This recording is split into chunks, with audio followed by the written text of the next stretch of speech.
kick off, Jimmy, thanks for coming on the show, man. No, thanks for having me. Absolutely. So Jimmy Song needs very little introduction, ladies and gentlemen. Most of you guys who've listened to me before, most probably know Jimmy. So he's a longtime Bitcoin dev. He's an entrepreneur. He's an educator. Jimmy runs programming blockchain around the world, which is open to the best of the best programmers that haven't worked with Bitcoin. And the whole point of that is to get more programmers and more devs working on what matters, which is obviously Bitcoin. Jimmy's also a venture partner at Blockchain Capital. I saw that on your LinkedIn. He's a very well-known Medium writer. In fact, a lot of your pieces have inspired mine. He's a sound money advocate. He's a husband. He's a dad. I think you got like 8 million kids or something. I do have a lot, yeah. Yeah. You got a new book coming out, and I'm sure that's not all, but look, that's an intro. Yeah, well, thank you. Yeah, I am doing kind of a crazy amount of things, but that's kind of the stage of life I'm in. Yeah. Well, I think it's quite a lot of us in this space have our fingers in a bunch of pies, man. And because it's funny, because it's one of those industries, when people try to ask me what Bitcoin is, you can never give them a straight answer. Is it a technological innovation? Is it a money innovation? Is it a social innovation? What the hell is it? And we find that the people who are really involved, like yourself, have such a broad set of interests that, not only do you have your finger in 10,000 pies, but you've got, 10,000 different topics you can actually discuss. So, interesting space. But look, let's kick off with a little bit about, I've got 4 questions here. A bit about your personal, professional background, your journey into Bitcoin. Maybe a fun fact. I heard you talk about a little fun fact about Vitalik a little while ago, and then kick that off.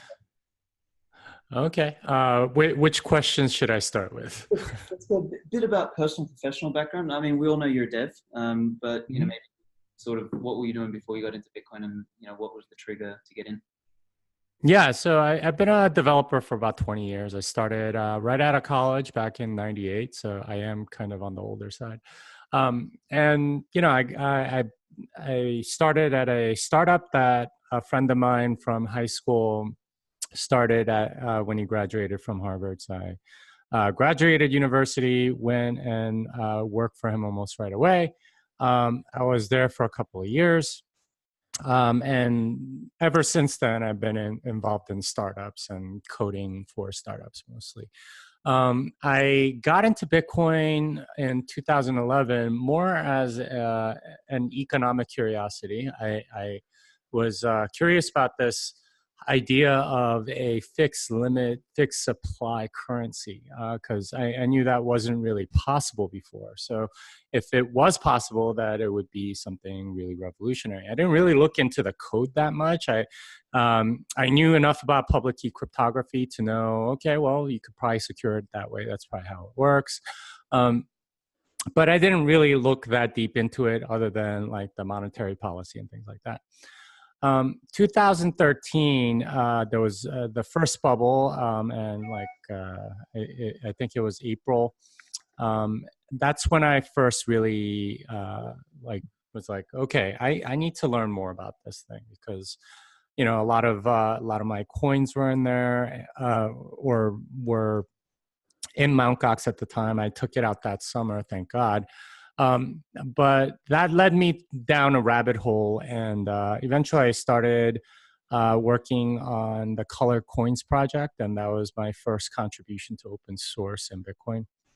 And I didn't know anything at the time, but Bitcoin has this way of motivating you, because I was getting paid to do open source contributions. So I was like, well, it's worth learning about it, because I'm going to earn Bitcoin for it. So all this stuff, I brand new at the time were HD wallets, for example, and I had to look up the spec and figure out what's going on, look at test vectors, all that stuff.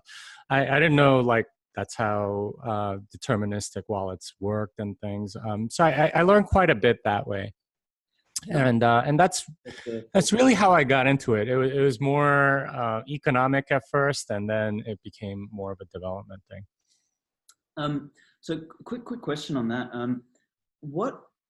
You're getting paid with Bitcoin back then, and you weren't fully sort of grasped by what it was and all of that. What enticed you to actually get paid with this stuff? Like, Oh, well, I mean, I wanted to buy more Bitcoin, but I didn't want to pay for it in cash. So I was like, okay, well, what can I do? And I was looking on jobs for Bitcoin, and it said Python developer wanted, and I was like, I'm a Python developer. Let's see what this is about.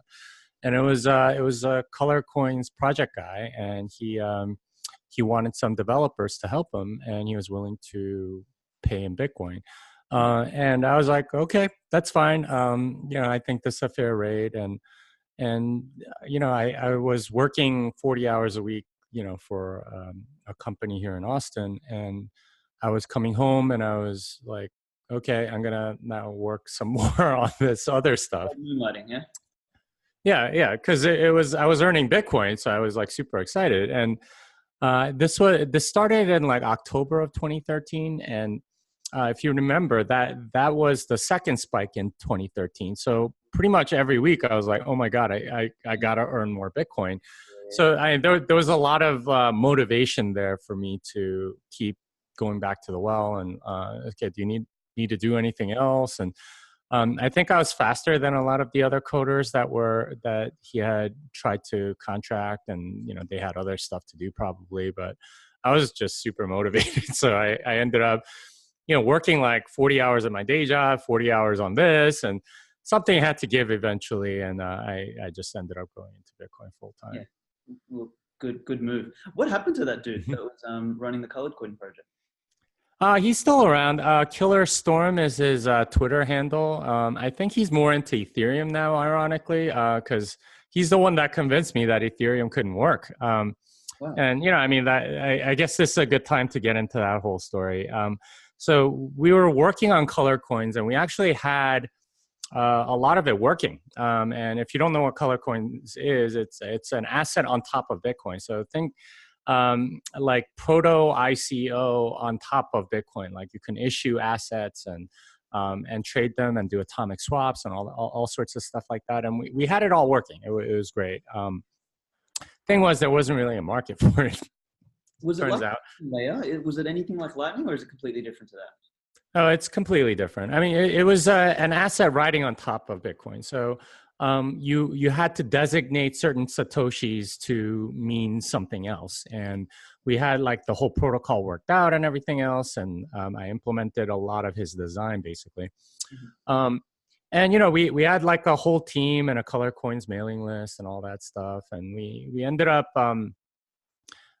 needing to write some sort of a white paper to explain to people what the heck this was and why it would be useful. And really at that time, our vision was that, hey, we're going to allow what you would call security token offerings today. Like if you're a mom and pop business, you can, issue equity and like trade it for Bitcoin, and like, you don't even need to keep track of who has what or whatever. All the bookkeeping sort of done for you, and it's automated.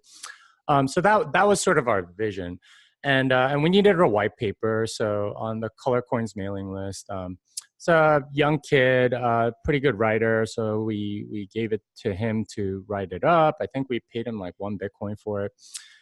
He wrote up a white paper.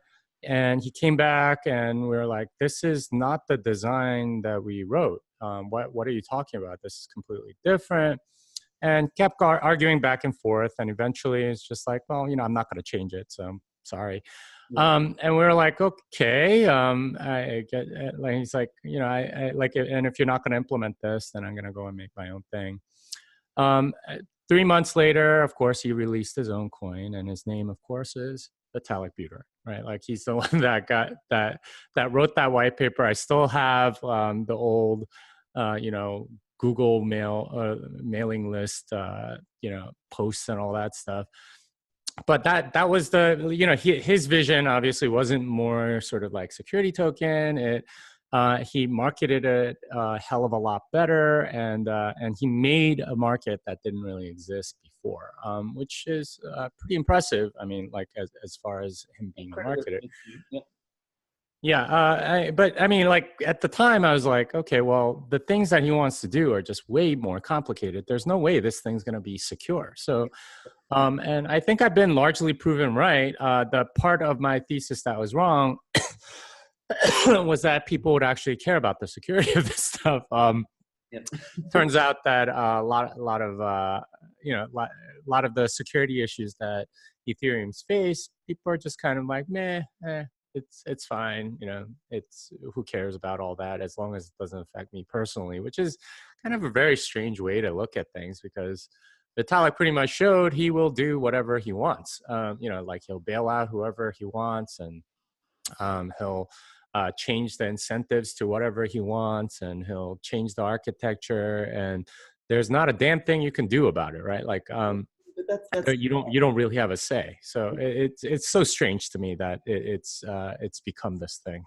I guess that's not too different to how the world actually functions a lot today anyway. So maybe that's why, maybe there's some flaws in our collective psychology there, in the way we in the way we trust things that we probably shouldn't. Yeah, I mean, I maybe too many of us have sort of like this, you have to have somebody in charge kind of mentality. But that's not how decentralized systems are supposed to work. And this is a recipe for some, like large black swan events that completely wipe people out. So, Correct. I mean, they might last a long time, who knows? But it's when it's decentralized, it tends to become fragile. So that's that was going to be you just took the words out of my mouth, which is this concept of they're trying to sell something as robust when in fact it's not. No, it's not at all. And any developer that's worked in that ecosystem knows, okay, everything goes down all the time, and you have a hard time syncing to stuff, and you like most of it is run with Infura, which I'm told costs millions and millions of dollars a month for consensus to basically subsidize everybody else because getting the data and reading the data and all that stuff is just so painful. So in a sense, it's all sort of like this elaborate shell game, at least in my mind. So I don't know. I'm not holding my breath. It feels kind of like ask.com to me. I don't know if you remember way back when there were the search engine wars. You had, Ask Jeeves was one of the top ones back then. And the way they made everything work was they just had a large army of people curating the actual search terms. And that doesn't scale at all. And that was what they did. And of course, Google did something different, and they relied on machine algorithms and actual indexing and learning. At the time, at one point, Ask Jeeves was worth at least 10 times more than Google. And of course, we know how everything turned out.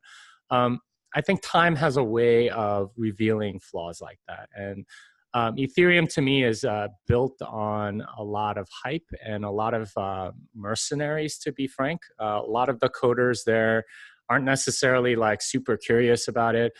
There aren't that many devs in Ethereum working for free, right?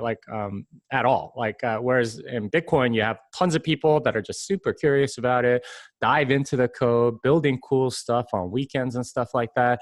Ethereum, EOS, all of these other systems, the dirty secret is that you have these foundations that fund all of this stuff in one way, shape, or form. If you're working on some sort of Bitcoin Cash App, for example, for a long time, you can get money from Roger Ver or Jihan Wu or somebody to fund that.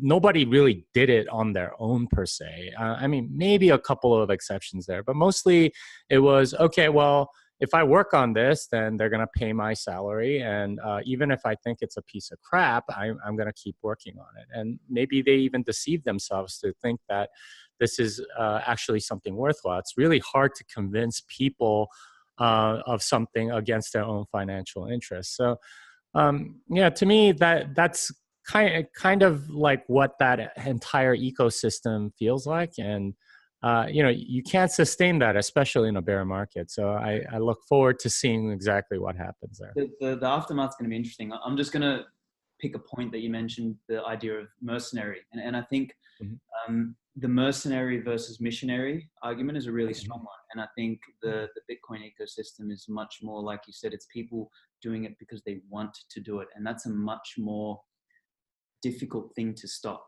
And it's a much more, it's in line with this whole robustness theory, this whole decentralized, it's strong, it's anti-fragile, it's got all of those elements, whereas the mercenary infrastructure is very different, and the incentive infrastructure is very different. So I think that's a really interesting point for people to take away. To jump on to the next thing, man, I want to get straight into a topic I've put here, which is Bitcoin versus blockchain. Now, you know, and you, like me, have been one of the proponents of Bitcoin, not blockchain. I'm preparing a talk now called Blockchain is Dead, Long Live Bitcoin, that I'm going to be presenting at a talk in a couple months. And last year's talk that I gave was called Blockchain's AOL Moment. And what I basically talked about was that the term and the concept of blockchain is like AOL. It was, you know, AOL said we'll build a better internet by, you know, doing this, making it clean and cherry picking elements of the internet to try and make their own version. Whereas the internet was this robust communications infrastructure that was designed, that it was robust and basic. And that is effectively what Bitcoin is. It's this recipe of a bunch of things, and people have tried to cherry pick just more or less the database infrastructure and try and run a marketing, you know, ploy on that. So really want your, you know, viewpoint for the people listening or watching about you know, what came first, you know, and this idea of, is Bitcoin based on blockchain, or what I like to tell people is blockchain based on Bitcoin. So what's there, man? Yeah, blockchain is a really strange term period, right? Like it's a bunch of ordered transactions are blocks, and then a blockchain is a linked list of blocks, and that's really all it is. People have made it out to be this, you know, like some like very sophisticated database technology where you have auditability. It's can never be wrong and nobody controls it, something like that. That's only really true of Bitcoin. Pretty much everybody else that's like selling you a blockchain, it's not decentralized. So it's not interesting in the least, because it's really just a database. And as so many people have tried to convince me that theirs isn't decentralized, then I'm like, well, why is there a you then, right? Like, why, like that doesn't make any sense. If you're the ones that are developing it, controlling it, and you know, they all hard fork and like force everybody to upgrade, that's like, it's much better as a server client architecture than this weird you know, thing that you guys are saying. It's neomania, right? Like there's a lot of people. Well, it's not just neomania. I take that back. It's much more about people. There's a lot of technology people that see this thing and they go, okay, well, the interesting thing must be the technology, because they see Bitcoin as a technology play. When in fact it's really a monetary play. It's a monetary innovation. You have a fixed supply that can't increase, right? Like that can't, and it's enforced by every node on the network. And that in itself is very interesting. The fact that you have this decentralized digital scarcity. But then they go, well, then it must be the technology that makes it so. And it's, I mean, to some degree they're right, but they're missing this entire economic component. And they try to take that and apply it to something else, but soon as you remove Bitcoin from it, it becomes this kind of useless thing. You're getting the husk of the car without the engine or something like that. And you can't. I give to people when I did that talk last year was, I said, you've got Bitcoin is a recipe, and I put out these 9 parts. You know, it's part computer science, it's part game theory, it's part economic incentives, disincentives. So you've got this recipe, and what people are trying to do is they're trying to say, I figured it out. I'm going to make you a cake, and I'm going to make that cake with just eggs, and that's it. It's important recipe. And what they're doing is they're selling you fucking scrambled eggs. They're not selling you a cake.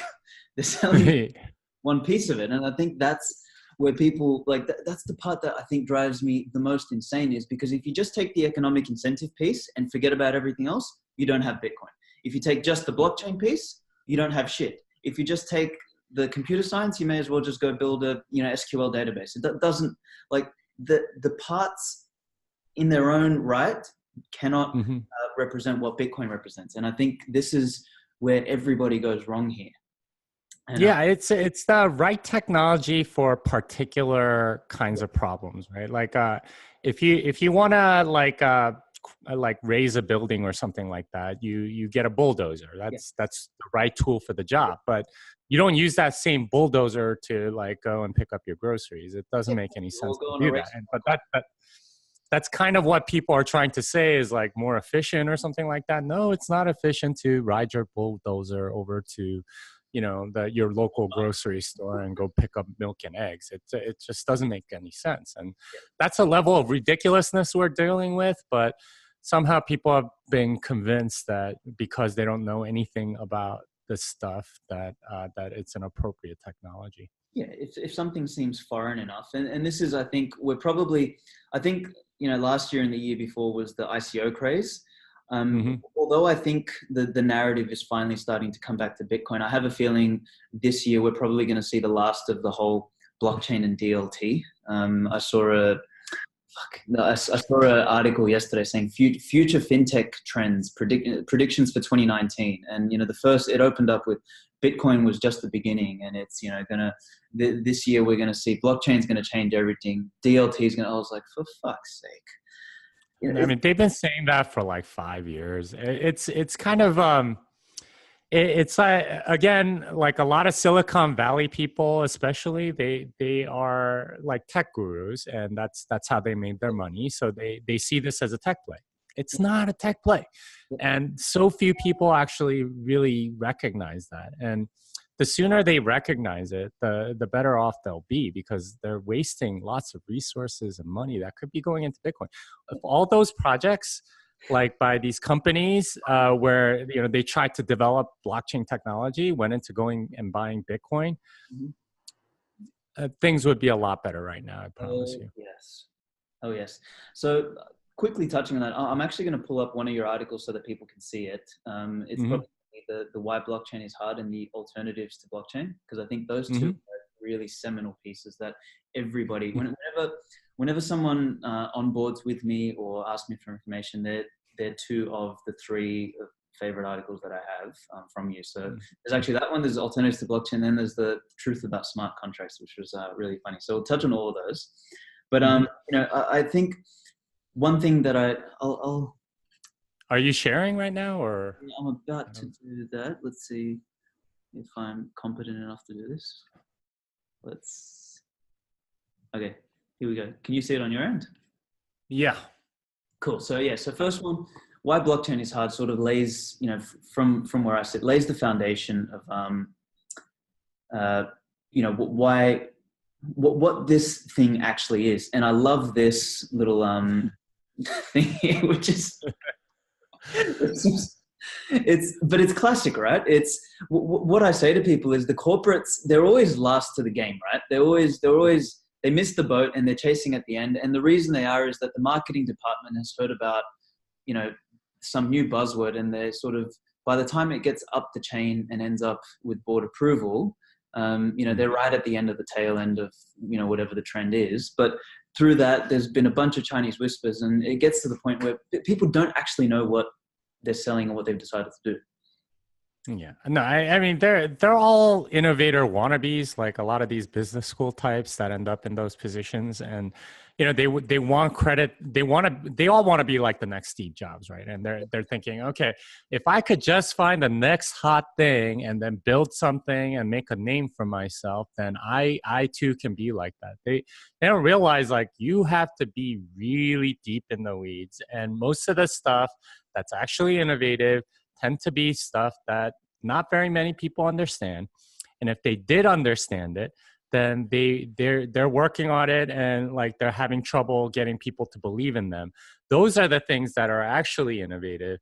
Instead, it's become this joke, like, it's the pointy-haired boss that wants to be Steve Jobs. This is not the path, guys. Like there's so many people that play these corporate games, think that there is something great because they know how to play a little politics.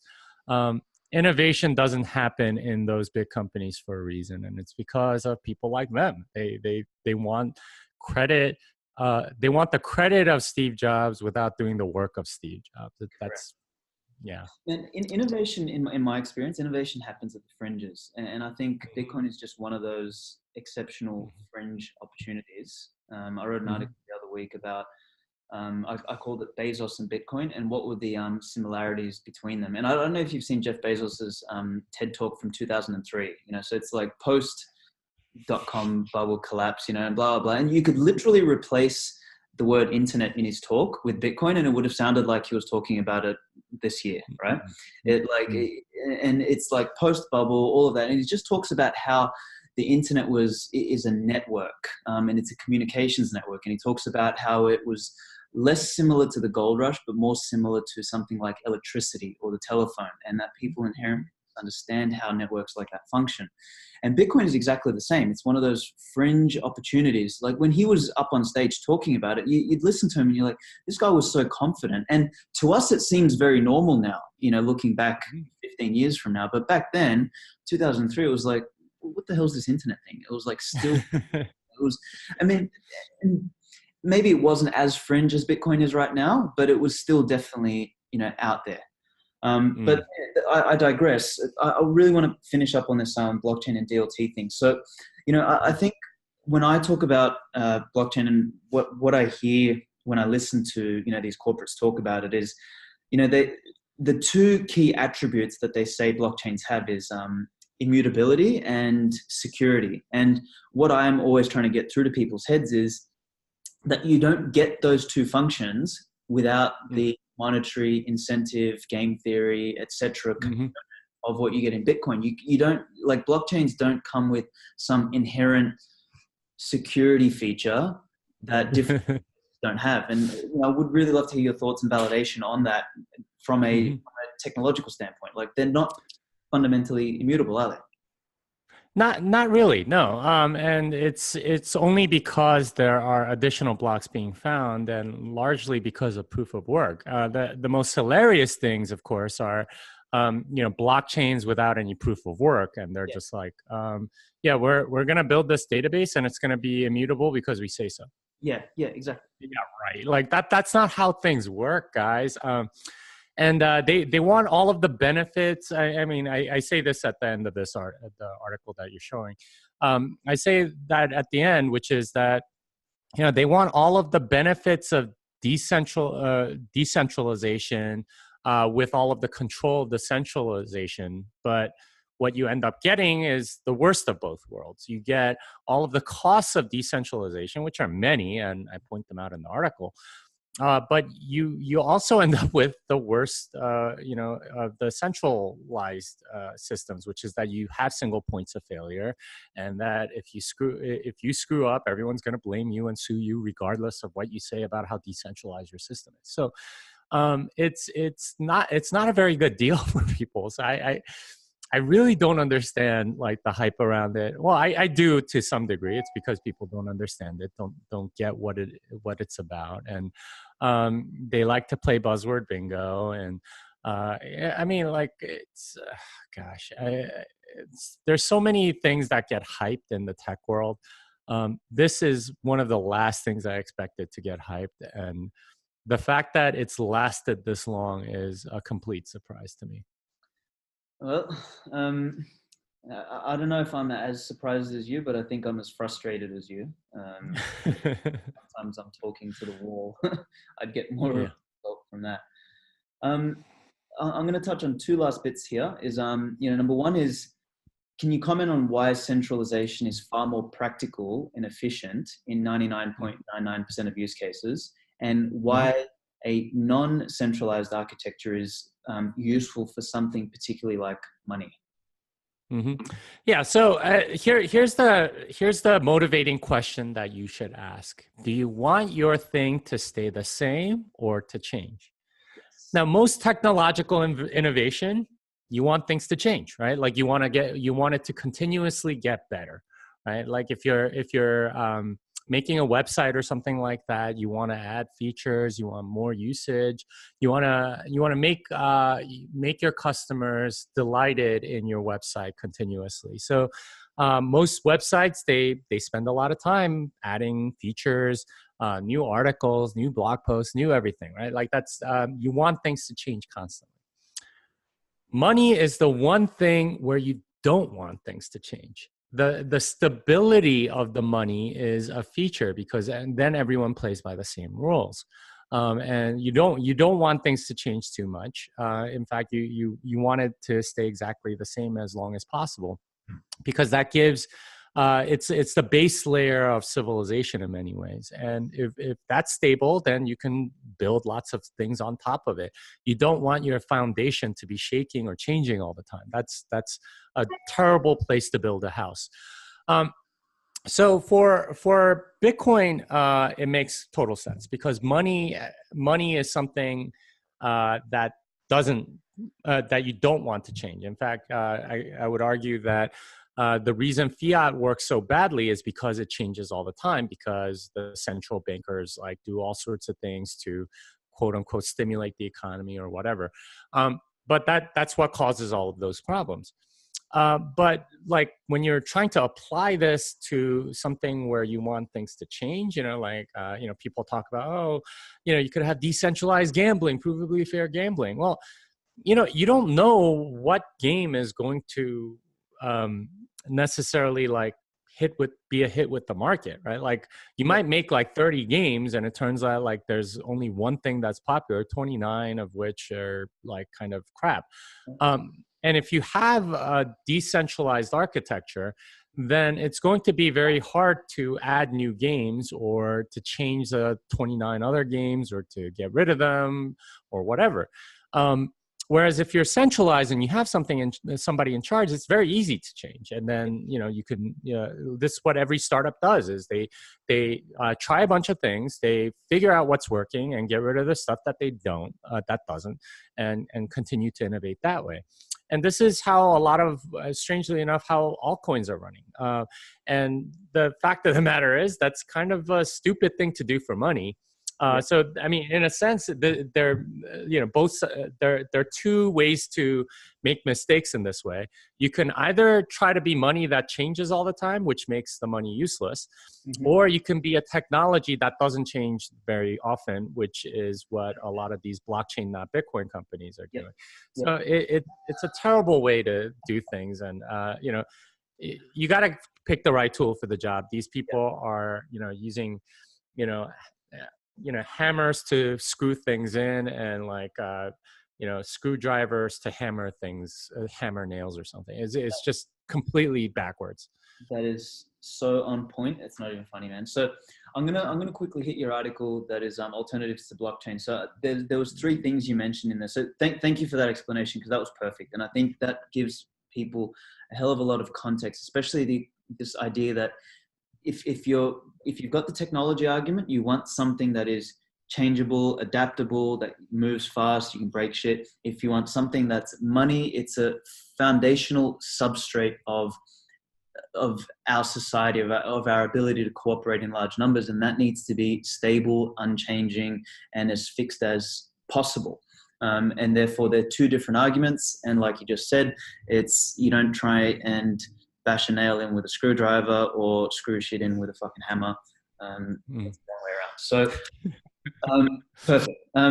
So alternatives to blockchain. So, this article I really, really loved it, because it's a reference piece that whenever people come to me and say, oh, well, you're saying that blockchains won't work, but what about supply chain, or what about this, or what about that? And I just say, look, I don't have the time to talk to you, so just read this. And I generally send them to this, which has, what I sort of listed as the 3 things is, if you want more redundancy or more backup, more decentralization, just create, backup versions or redundancy in terms of your infrastructure. So that's pretty damn simple. And I think you've explained that quite well here.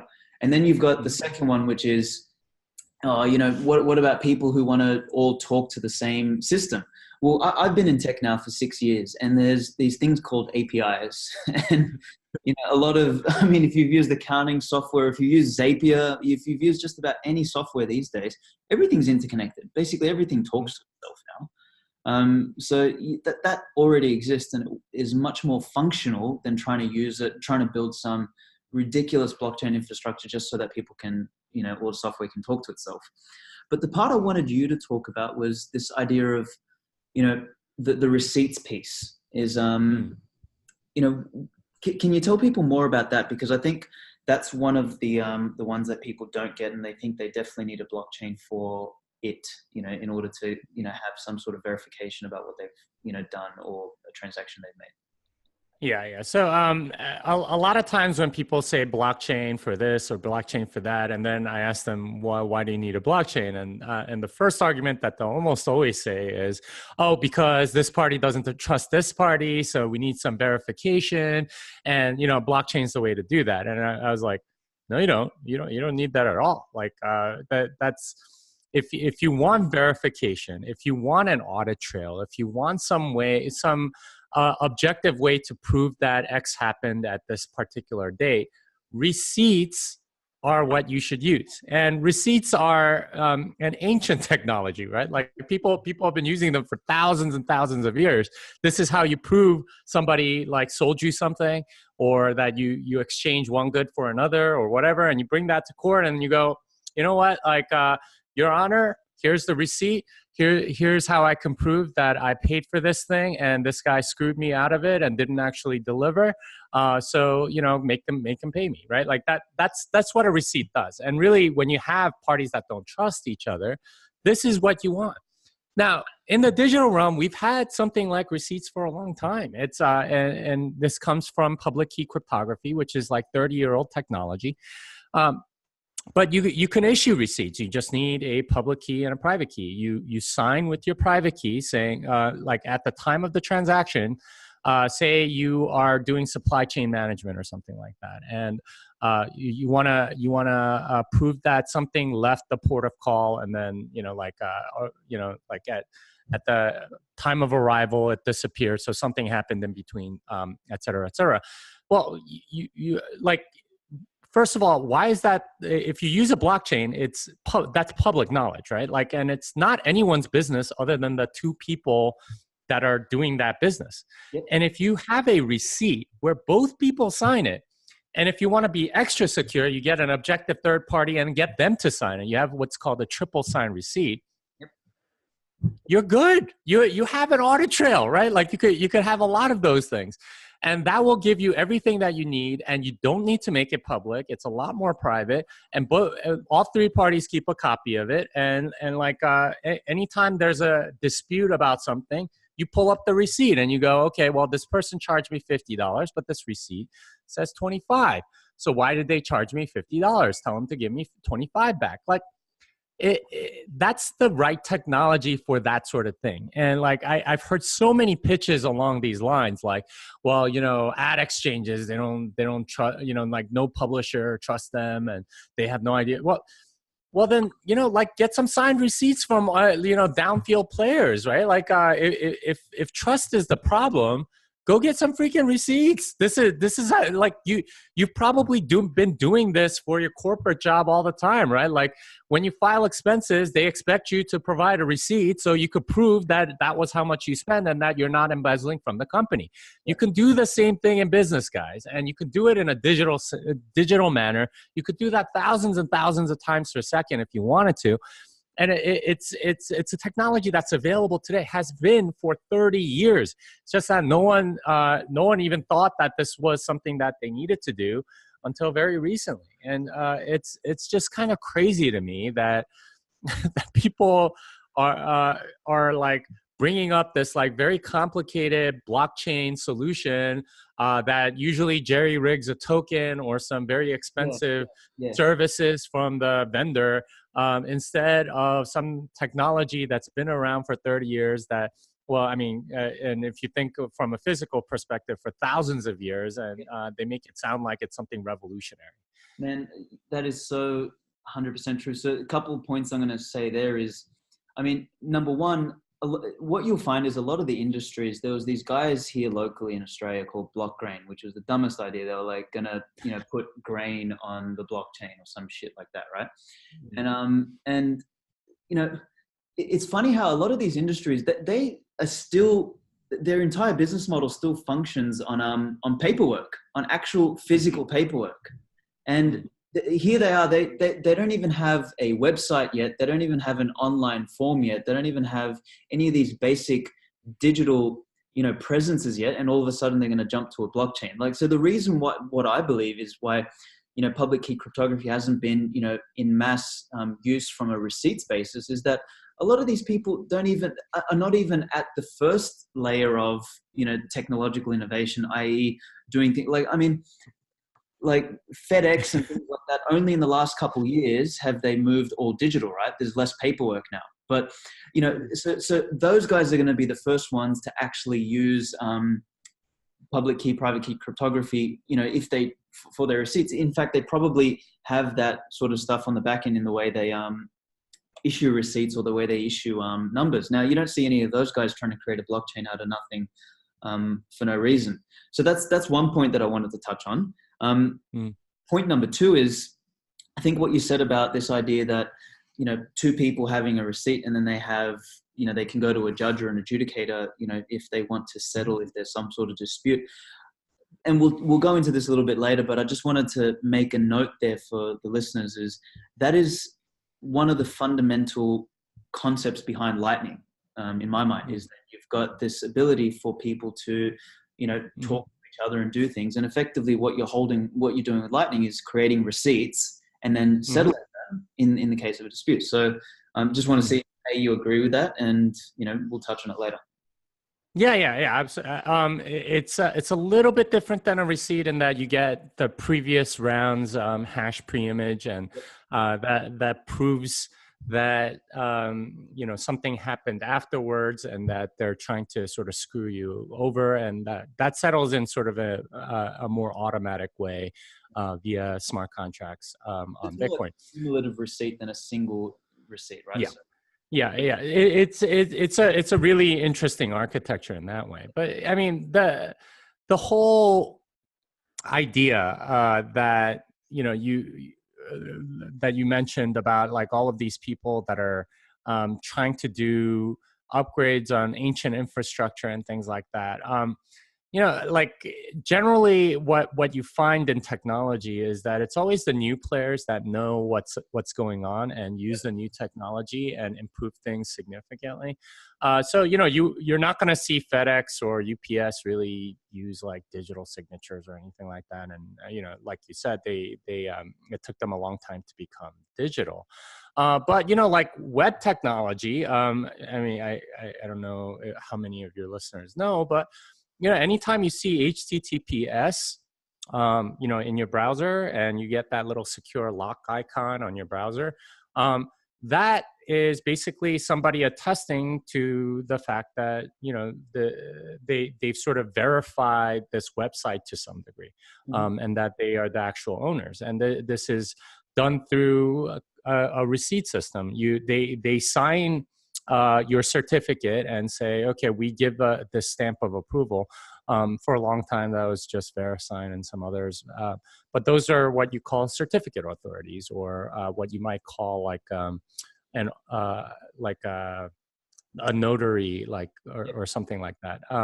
And those things already exist, right? Like there's already like all this infrastructure ready. It's just that the market is comfortable sort of not needing to trust at that level, and people are bringing in blockchain, pretending that people are these like Nietzschean, like will to power morality kind of people. That's not. It turns out that's not how most people are. They're not going to screw over people just because they can.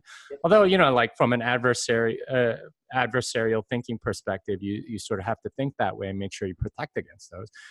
But vast majority of the time, like if you're doing business with somebody, you want to at least trust them a little bit, and at the very least to like make good on their end of the bargain, because there's things are generally voluntary, and only in the absolute worst case, do you like need to settle in some adjudication or something like that? And it's I don't know. I find this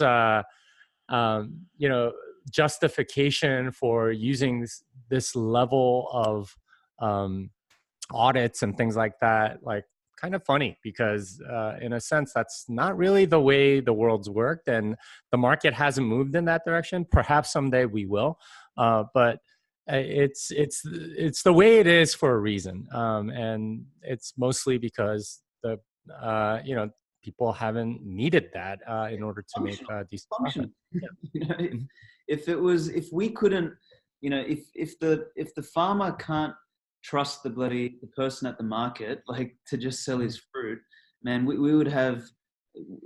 would all be living in villages still. Like, that there is that level of technical complexity and infrastructure to build that much immutability into every interaction we have is the dumbest idea ever, because society would grind to an absolute halt. And yeah, I mean, realistically, and I've echoed this thought, is we're in the end of this article where you've said probably what the most useful thing blockchains have been used for, aside from the database infrastructure for something like Bitcoin, but is these people just raising what I like to call non-dilutive capital from non-sophisticated investors, and not sophisticated in the legal sense, but just sophisticated in just the monetary and investment sense. It's, they sell them, they come, these ICO idiots come on their high horse with some story about, we want to give the people the opportunity to invest in early stage companies, and they sell this bullshit story. And I think this is the part that pisses me off the most, is just the hypocrisy of it. Is they say, oh, bankers are bad and these guys are bad and blah, blah, blah. They don't let you invest. But here we go. Here's what we're going to do. We're going to allow you to invest in air, which has no representation back to, or no relationship back to the underlying entity, number one.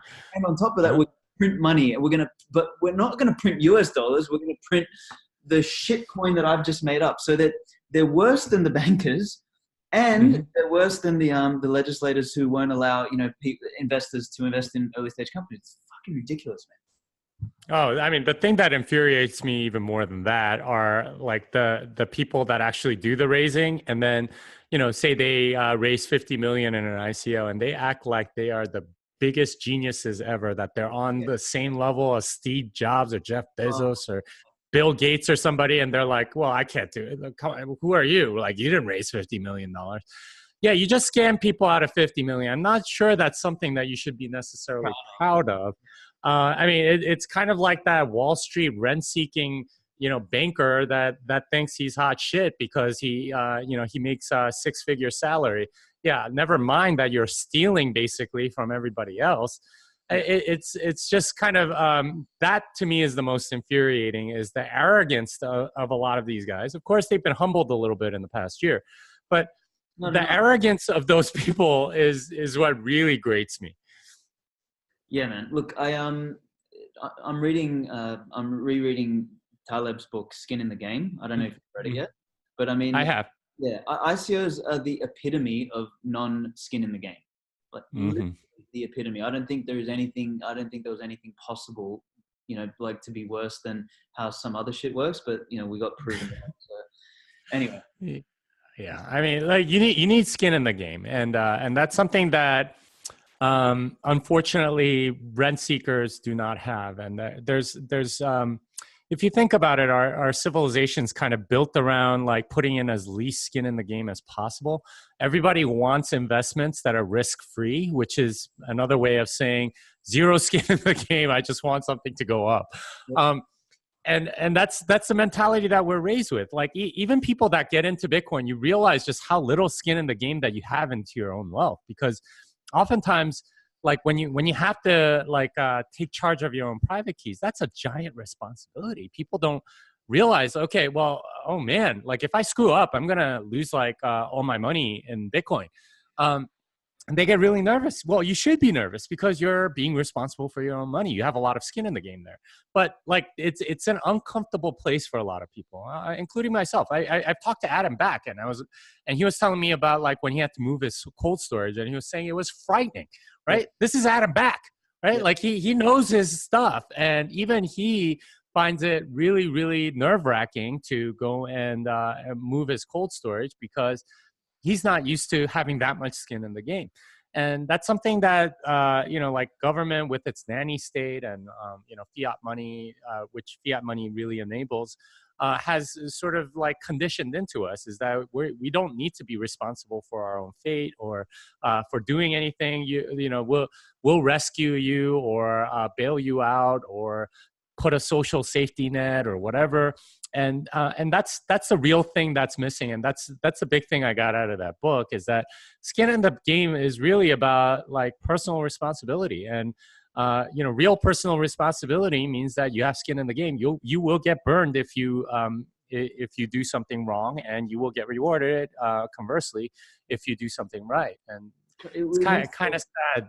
Yeah, it makes for a far more functional, robust infrastructure. And I think, without it, you end up building flaky shit, which is, we're seeing a lot of that in the world. Not just flaky shit, it's flaky people, and like more responsible people, like high character people versus low character people, right? Like when you're responsible for your own stuff, you just have you become a better person, and someone that's reliable, that builds stuff that makes civilization better.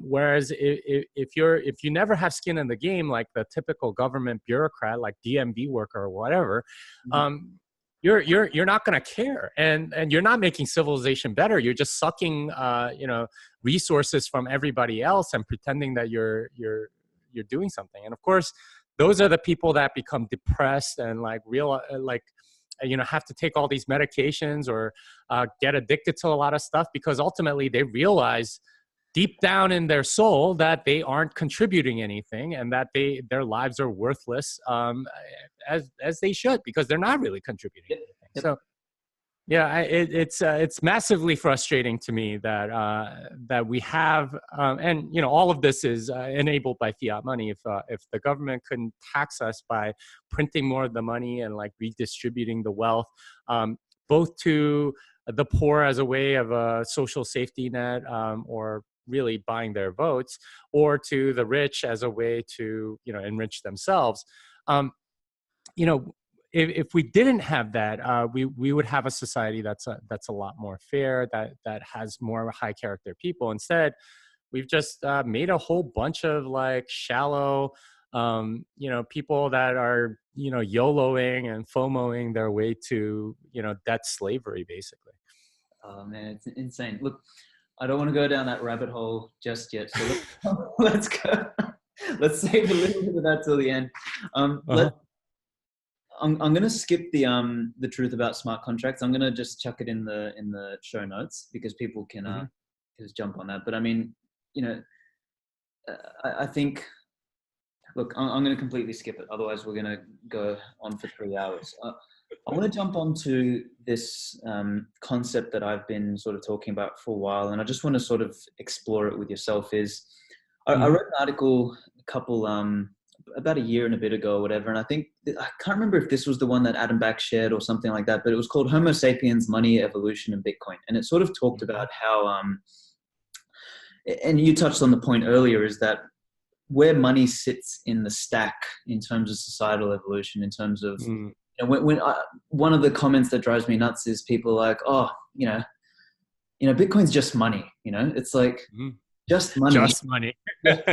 It's like, well, without that layer, you don't get anything else. You can't build complex societies. You can't build complex infrastructure on top of without a layer that allows us to cooperate in numbers that are large, that are both large and flexible. So have you read Yuval Harari's Sapiens yet?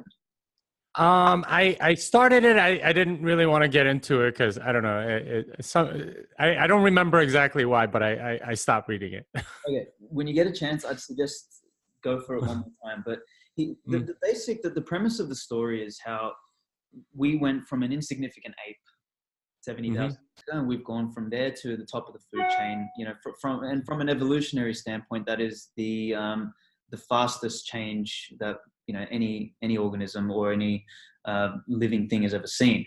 And where he sort of it distills on this concept of Dunbar's number is our Mm-hmm. ability to cooperate, you know, beyond what's effectively our biological limit. And Mm-hmm. that comes from our ability to cooperate on things called shared fictions, and we can communicate about abstract things and things that are imaginative. And what that does, it gives us the ability, like I mentioned before, to cooperate both flexibly and in large numbers. And whenever I go through this sort of discussion, I say, you know, everything that you see in the world is, you know, effectively a result of shared fictions, whether it's religions, whether it's government, whether it's corporations, whether it's laws, whether it's gods, kings, all of these, any institution is effectively a shared fiction. And, you know, I kind of say the ultimate shared fiction is money. It's the most important one, because it allows us to, you know, cooperate in such numbers. So, you know, I've kind of gone on a bit, but what is, you obviously agree with that. You know, if you had to give money a simple definition, what would you call it? Well, yeah, shared fiction is an interesting term, and I like that term because it's really about like the labor that's already in that, you know, like piece of paper or value that's sort of captured in there. And a lot of people, like especially socialists, they're like, oh, let's do away with money because like the root of all evil and stuff like that. And that's not even the biblical quote, right? It's the love of money is the root of all evil, not like money itself. And they've totally taken that that out of context. They're really good at that. Yeah. And really, it's this. Their idea is, well, if money didn't exist, then we'd have equality or something like that, and you know, we could take care of everybody and we could share all these resources and things like that. Unfortunately, that's not how humans are, and it's wishing for a reality that doesn't exist. I would say, to answer your question, money is like for me, the base layer of civilization. You can't have civilization without money. And that's because really what money allows is the division of labor. If you can't have, if you don't have money, then you have to, it solves the double coincidence of wants. And you can't really barter with like you know, houses or whatever. Like that's not a very good thing to barter with. It makes a terrible money because it's not divisible. Yeah. And it's not very portable and all this other stuff.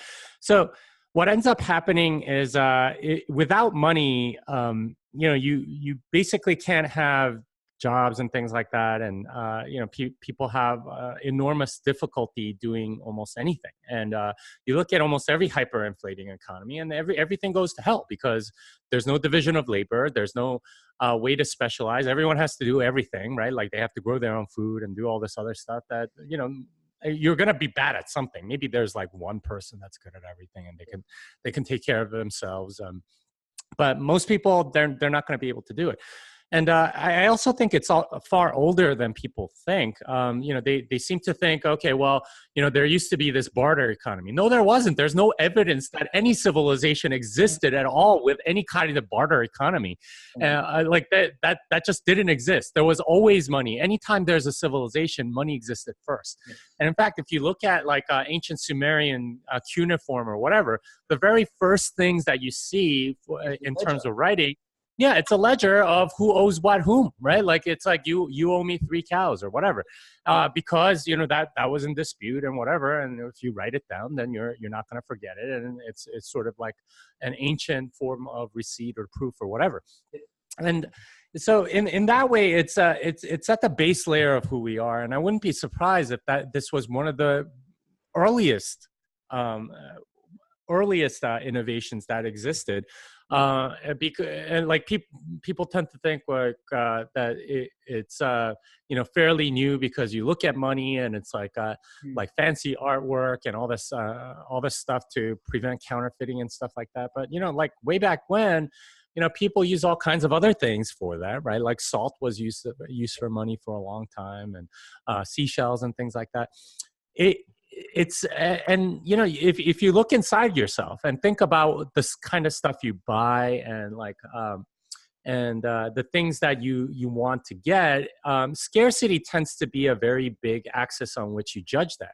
If somebody tells you this thing is rare, you want it more. It's almost like an inborn human instinct. It's very much a part of what it means to be human. If you don't value scarce things, there's something wrong with you, right? Like that's almost like it's surprising that that gene didn't get weeded out at some point, because it's such a critical part of what it means to be human and what it means to survive and things like that. So, money is at that base layer. It's a very important part of civilization. It's a very important part of being human, and to change that, to make that fairer, to make that not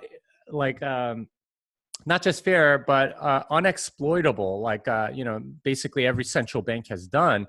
That is a huge innovation, and I don't think a lot of the technologists who are seeing sort of technological nails everywhere, where they're wielding a technological hammer, recognize just how big Bitcoin is. For that reason, it's a huge innovation. Instead they denigrate it and say, well, we used to have a barter economy. It's like, no, we didn't. There have been people that have traded one item for another, and people still do that today. But there was no economy purely based on barter. That just didn't exist. You can't build complexity. I think I can't remember the exact math, but it's combinatorial basically. As soon as you have one person who wants an apple, another one who wants a shoe, and another one who wants a drink, they're going to need to trade between each other. You add a fourth person, you get this combinatorial. The network nodes, the number of edges grows as a square of the number of nodes, and that works well for the network effect, but it works really just as badly going the other way, which is you need the double coincidence of wants. Correct. So I mean, to sum your thing up, like whenever I talk to people, I say money is more of a social contract than it is an object. It's not a piece of paper. It's not a digit. It's not salt. It's not any of that. It's a tool that allows for complex cooperation. Tell me if you disagree with anything that I'm sort of saying here, but when I've done my research on money and looking back on it, really, like you said, in ancient Sumeria, the first bits of writing that we had were these ledgers. So what I generally tell people when I dispel the barter myth is I say, money actually started as more like promises. It's, you do this for me, I'll do that for you. And then we needed to create some way of keeping track of those promises in order for division of labor to start occurring. So then we started creating ledgers. So it's really, and this is what I really love about Bitcoin, is money started as a ledger, and here we are again thousands of years later with this digital infrastructure that is built around a distributed ledger with inputs and outputs, which is effectively what it started as. And all we've done is we've gone from starting with this ledger, then we've created, we went to commodity money, then we went to abstractions like shells, metals, then we went to coins, gold, blah, blah, blah, and we moved up the stack. But what we were doing throughout that process was we were finding objects that would make our ability to track the ledger simpler, easier, more efficient, so that we could have more complexity in society. And we've come to a point now where we are officially in the digital realm. Like Mark Andreessen said it 10 years ago, 15 years ago, software is eating the world. Like the world is fundamentally changing, and we need to evolve the method through which we value exchange, really at its fundamental level. And I think Bitcoin's got the best chance of doing that.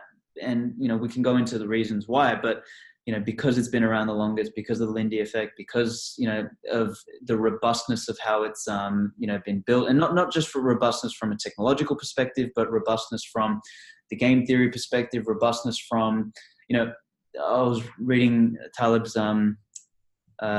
chapter the other night about the minority rule is, Bitcoin really has that in its favor is, we've got the missionaries on our side who really believe in this and will take Bitcoin over cash any fucking day.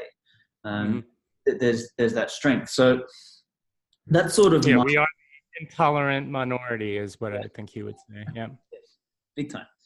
So and this is where, BCash or whatever fucking name it's called these days, BAB or BSV or whatever the fuck they're calling it. But this is where they got it so wrong is they're sitting here focusing on, well, they're actually an example of the tech argument.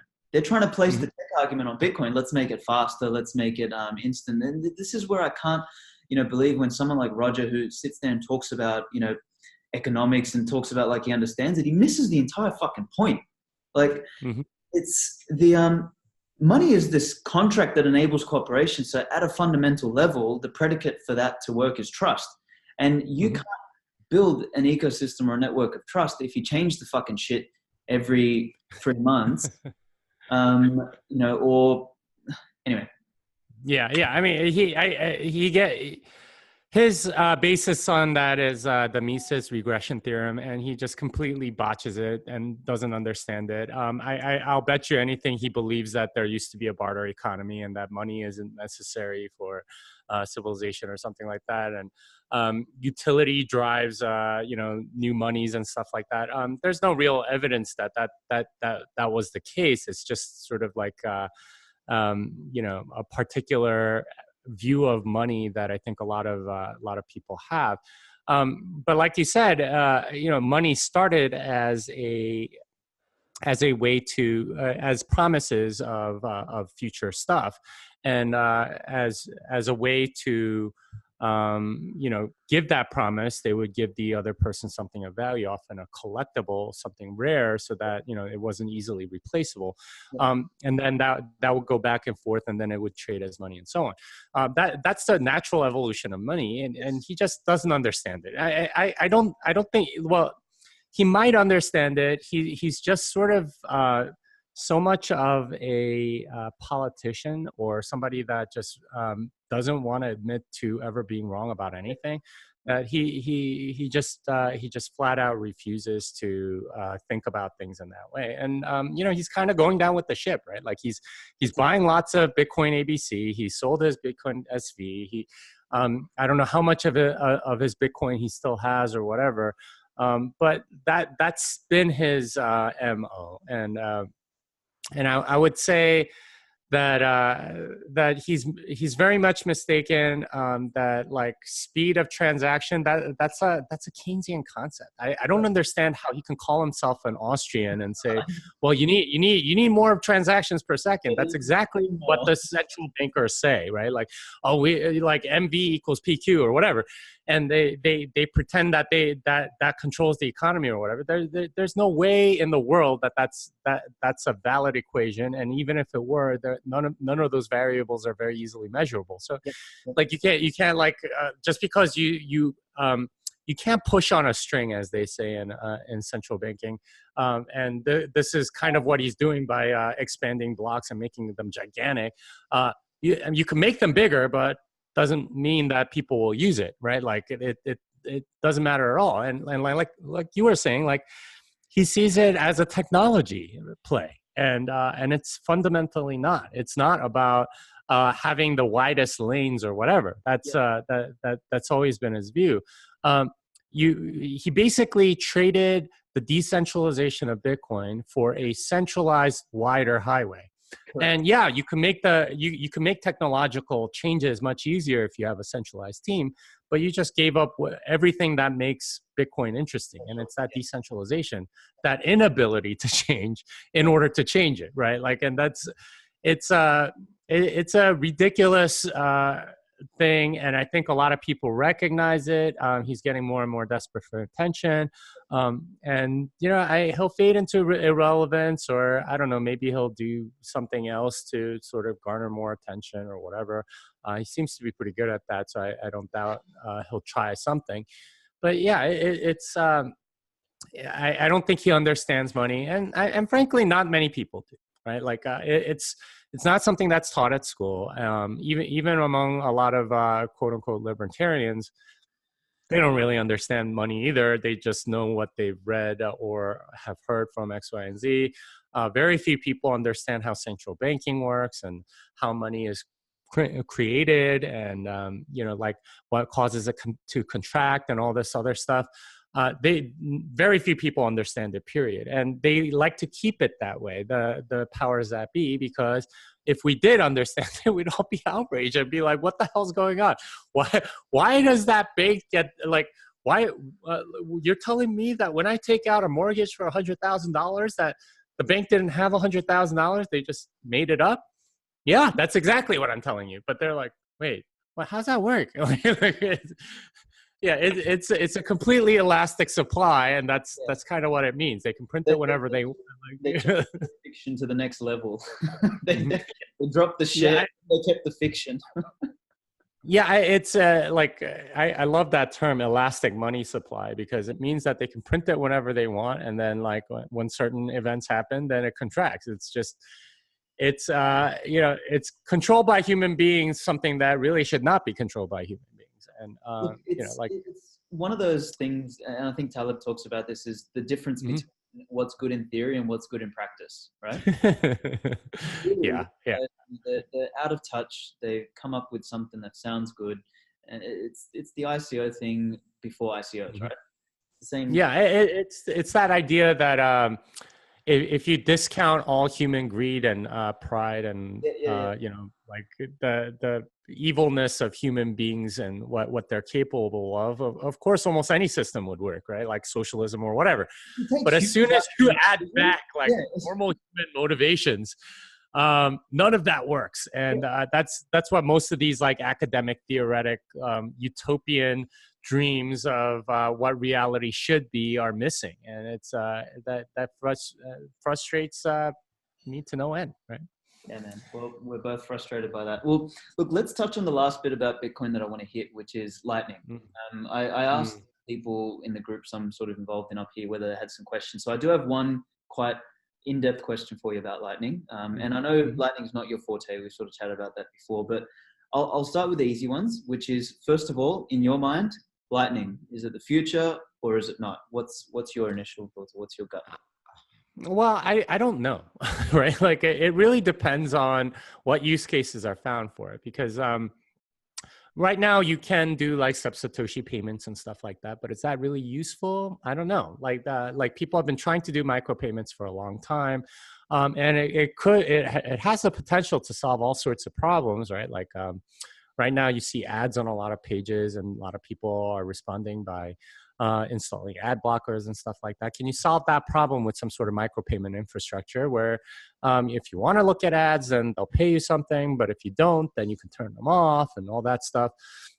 But then you might not be able to read the content, or like, there's a lot of things that we get quote unquote for free, but you're really paying for with, in some other way with affiliate codes or whatever. So it's possible that it can be used for that. It can also be used, obviously, for like, darknet markets or other things where other payment processors don't go. But is it sufficiently better than, say, Visa, PayPal, Venmo, Apple Pay, Google Wallet, your good old-fashioned cash or checks or whatever? There's so many payment options or method of payment options already that trying to compete at that level, you have to bring something new. And Lightning does bring something very new, which is really, really low cost, right? You only have to pay the routing nodes or whatever, and the ability to do things instantly and over the web and have fast settlement. So those are all good things. But you need use cases in order to make that work. And I'm not creative enough to think of all the possible use cases that there might be. Yeah. And that's the big question in my mind is, who will come up with what. And you know, I like for a long time.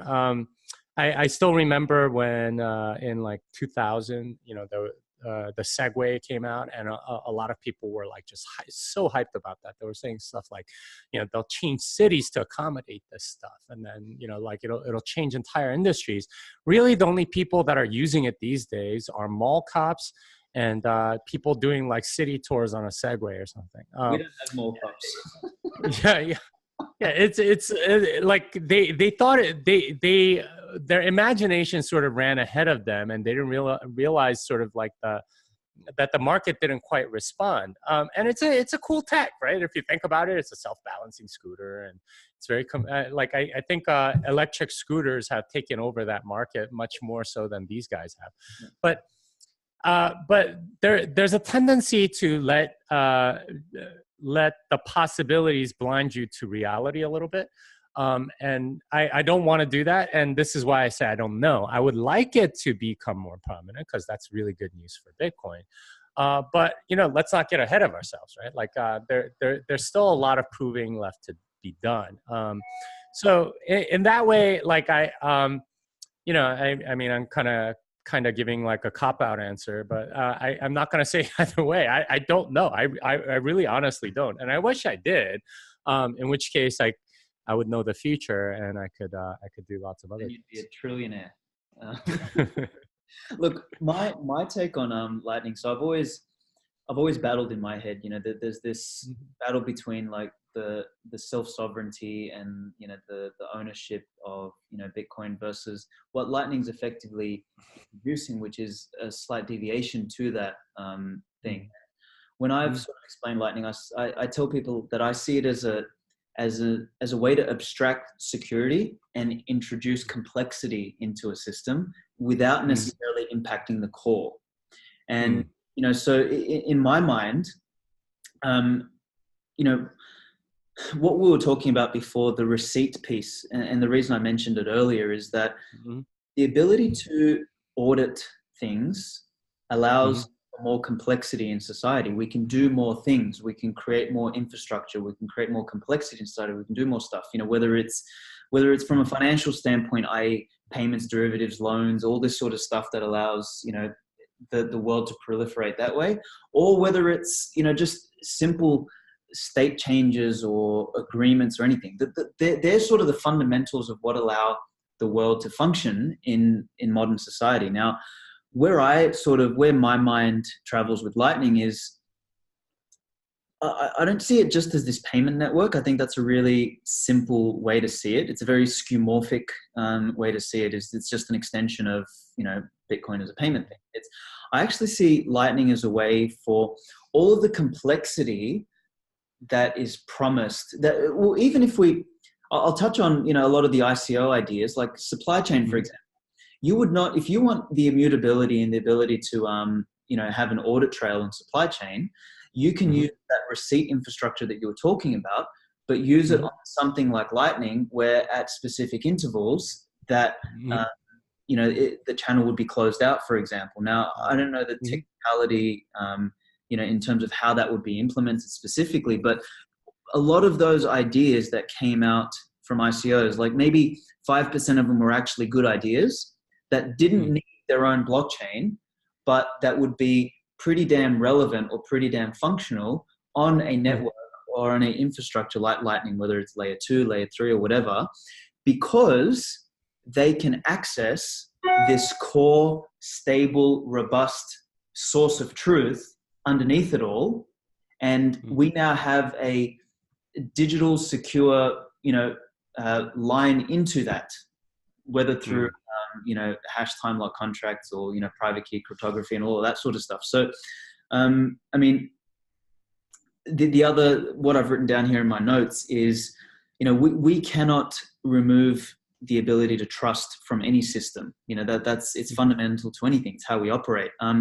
But there is the imperative to make it more robust and accountable by removing asymmetries, adding skin in the game, and having a connection, having more transparency and connection to a source of truth. And I think where my mind's going is that Bitcoin has that infrastructure by having this core, immutable, irreplaceable, incorruptible source of truth, this core layer, and then start to build complexity outside it and introduce all the crazy shit that people are going to one day come up with onto it. So what's your thoughts on that?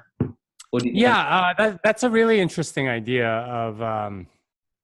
of using a lot of the Lightning stuff to enable auditing and things like that. And in a sense, it's an extension of the payment network, right? Like every time you pay, you provide something. And I don't know. Like it's hard for me to say how that would be taken up by the market. And this is the thing, right? Like I've been at a lot of startups, and the thing that's almost always underestimated by every startup is whether or not there's a market for their product. This is always the thing. And the thing is, like, like people think they know the market just because they're a part of it, right? It's like, oh, I would buy that, therefore it's good. That's not how markets work, right? Like, you might want to buy something or whatever, but then you find out that it doesn't. Like, just because you enjoy comedy doesn't mean that you're good at writing jokes, right? Like those are two different skills. And in fact, like comedians spend hours coming up with jokes, and then they like after a few months they might have like 5 minutes of material, right? Like it takes that long to find a product market fit for something that's funny. It's very similar for like startup ideas and things like that to find a particular thing that the market actually wants. Like Twitch, for example, started as like a bunch of guys like trying to record themselves on and put it online, and they tried like all sorts of stuff, and then they found like they had like the streaming video service. And they found out that like a lot of people were streaming video games, and that was like one of the most popular things. And then they ended up like going down that route. But they almost found it accidentally, right? Yeah. Like, and this is the thing. It's extremely difficult to figure out what the market wants, because the market is us, right? It's a whole group of people. It is extremely difficult to figure out what they would pay for. Like if you provide it for free, yeah, sure. Like you could probably get a ton of people to like sign up for it as long as they're aware of it. But to get them to pay for it, that's a whole other thing. And this is what a lot of ICOs miss, is that they think they know the market, right? They're like, supply chain management, we're going to jerry rig this token, and they're totally going to buy this because I would pay for it. Yeah. Not how it works, guys. That's totally not how it works. And it's the same way for a lot of this stuff. Is you may have a vision of what may be, but like oftentimes it takes a lot of luck more than skill in guessing what it is that the market wants. And really the only way to get after that is to try again. And it's possible that given enough development effort and things like that into this technology, that there'd be a lot of stuff that people would want, and that it would like resonate with the market, and it becomes like an integral part of what we do. But it also is possible that it's not, right? Like, and this is the thing. Like, there's some humility needed in order to say, well, I don't know what it is, and I'm going to try to go and figure it out. And if I find one, then great. The worst startup founders are the ones that are convinced that it's a good idea, even though the market keeps telling them no. Yeah. And that's unfortunately happens to way too many people because they have too large an ego. So I don't know. I don't want to be married to anyone like technology that hasn't been proven. So yeah, it's still in that process, I think. Yeah. I think the point that you touch on there is just our inability to guess. When I always use this example, when the internet was first coming up, we first thought it was going to be completely useless and it was only going to be for the scientists. Then we thought maybe send ourselves messages via email. Then we thought maybe we just buy some shit, but nobody would have ever guessed Twitch or Instagram or Snapchat or all of these things that have taken hold. So, you know, when I generally talk about Lightning, I say, you know, trying to use the lens of today to predict what's going to be built on Lightning tomorrow is the same as, you know, trying to predict what cars were going to be like in the days of horses and carriages. They're sort of, they don't align. And I think, you know, Lightning's an interesting platform that has these ingredients that allow for, you know, receipt and for, you know, abstraction and complexity whilst having a link to a source of truth. So that element, those sets of ingredients will, I think, open up new opportunities that we just don't get yet or we don't understand yet because and the best things are things that you would never have thought, right? Like, and if you could, like, this is the problem with science fiction oftentimes, is that they try to predict the future, but it's limited to the imagination of the author. Really, future goes according to the collective imagination of everyone, and like whatever wins in the market tends to be it. Nobody would have thought of something like Bitcoin like 30 years ago, right? Like, I mean, somebody thought of cryptocurrency or something like that, I think. But like to the degree that it's decentralized and actually like uncontrolled by anybody, nobody thought that. I don't think there was a single person that thought about that. They were trying to figure, I mean, there were maybe a few cypherpunks that were trying to figure out how to do it, but nobody thought that was even possible. So to a degree, I think you're absolutely right. Like there's probably something that's going to be like just absolutely mind-blowing that we never would have thought of, that like that's like outside our imagination, right? Like it's our minds are too limited or don't know enough to be able to come up with stuff like that. You know, like even stuff like Uber or Airbnb and things like that, like like that like somebody predicting the future of 20 years from now in 1999, like they never would have predicted stuff like that. They're always thinking in terms of, oh, we'll have flying cars or, you know, like jetpacks or something. Like they're projecting linearly from where they are instead of sort of this weird path that futures tend to take. So yeah, Lightning might be one of those things, but who knows? There could be something else. I have no idea, and that's what makes the future exciting. That way, that's what sort of makes like living on the frontier of human progress. That's what's exciting about it, because you have no idea what's around the corner. You really don't, and that's part of the joy of being alive. Man, when that last part there, I just want to comment on is when people ask me why the hell I'm involved in like Bitcoin, and I'm like, man, I don't think there is anything, or there's very few things that are as exciting as this, because you know you're playing not only with something as fundamental as money, but we literally are on the cutting edge, you know, and it is one of the most exciting spaces, and so.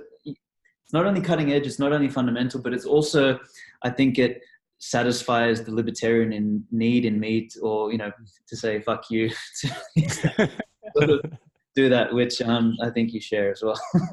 Yeah, I mean, it's really about human freedom, right? Human liberty. That's what libertarian is really, libertarianism is really all about. When you give more people freedom, they do really, really cool stuff. And this is one of the tragedies of like being under a fiat money system, is that fiat money tends to oppress, dull, sedate, or whatever it is to human creativity, entrepreneurialism, and all that stuff. But like a lot of people that are thinking of doing social good tend to think, okay, well, you know, we need to feed those people that are hungry. We need to house those people that don't have a home, and we need to, you know, clothe those people that are naked, right? Like to them, that is the ultimate social good. And I say that is an extremely limited view of what's possible with human beings, because you're really seeing them as cost centers rather than like creative centers that they actually are. The tragedy isn't that there's a starving African kid or something like that, and that you need to feed them, clothe them, and house them. The tragedy is that kid probably have some really good ideas. And if the government and regime that they were under wasn't oppressing them, they would have the ability to create and make and do things that contribute to civilization. It's just that everything is set up to serve the elites. And that's the real tragedy, is that like instead of unleashing the creativity and building civilization, what you have are big corporations, big government, bankers, and all these rent seekers that are sucking the life out of society, and stealing the homes and the food and the clothes of that African kid, right? Like that's the real oppression. The reason that they are in those conditions isn't because they aren't capable, which is what a lot of people tend to think. It is because they are oppressed. It is because the regimes that they're under are screwing them over in some way, and they don't get access to the resources that they need. And that to me is just an absolute tragic situation. And I believe that when you have a really free world, when you have and it starts with money, by the way. It always starts with money, because the power that the elites hold over us is largely funded by printing new money. And once you take that money away, you also take their power away, a large part of their power. And when you do that, then you have sovereign individuals. And when you have sovereign individuals, that unleashes their creativity. Ask any business owner, they get a lot more ideas. They see the world differently, right? Like if you're a corporate wage slave, you see the world a particular way because that's all you're getting paid to do. Once you are on your own, you see the world as your oyster. You start seeing opportunities where there weren't before, right? Like it's like, hey, that's a gap there. I think I can provide that service, and I think people would pay me for that. This is how civilization gets built. This is how everything gets better.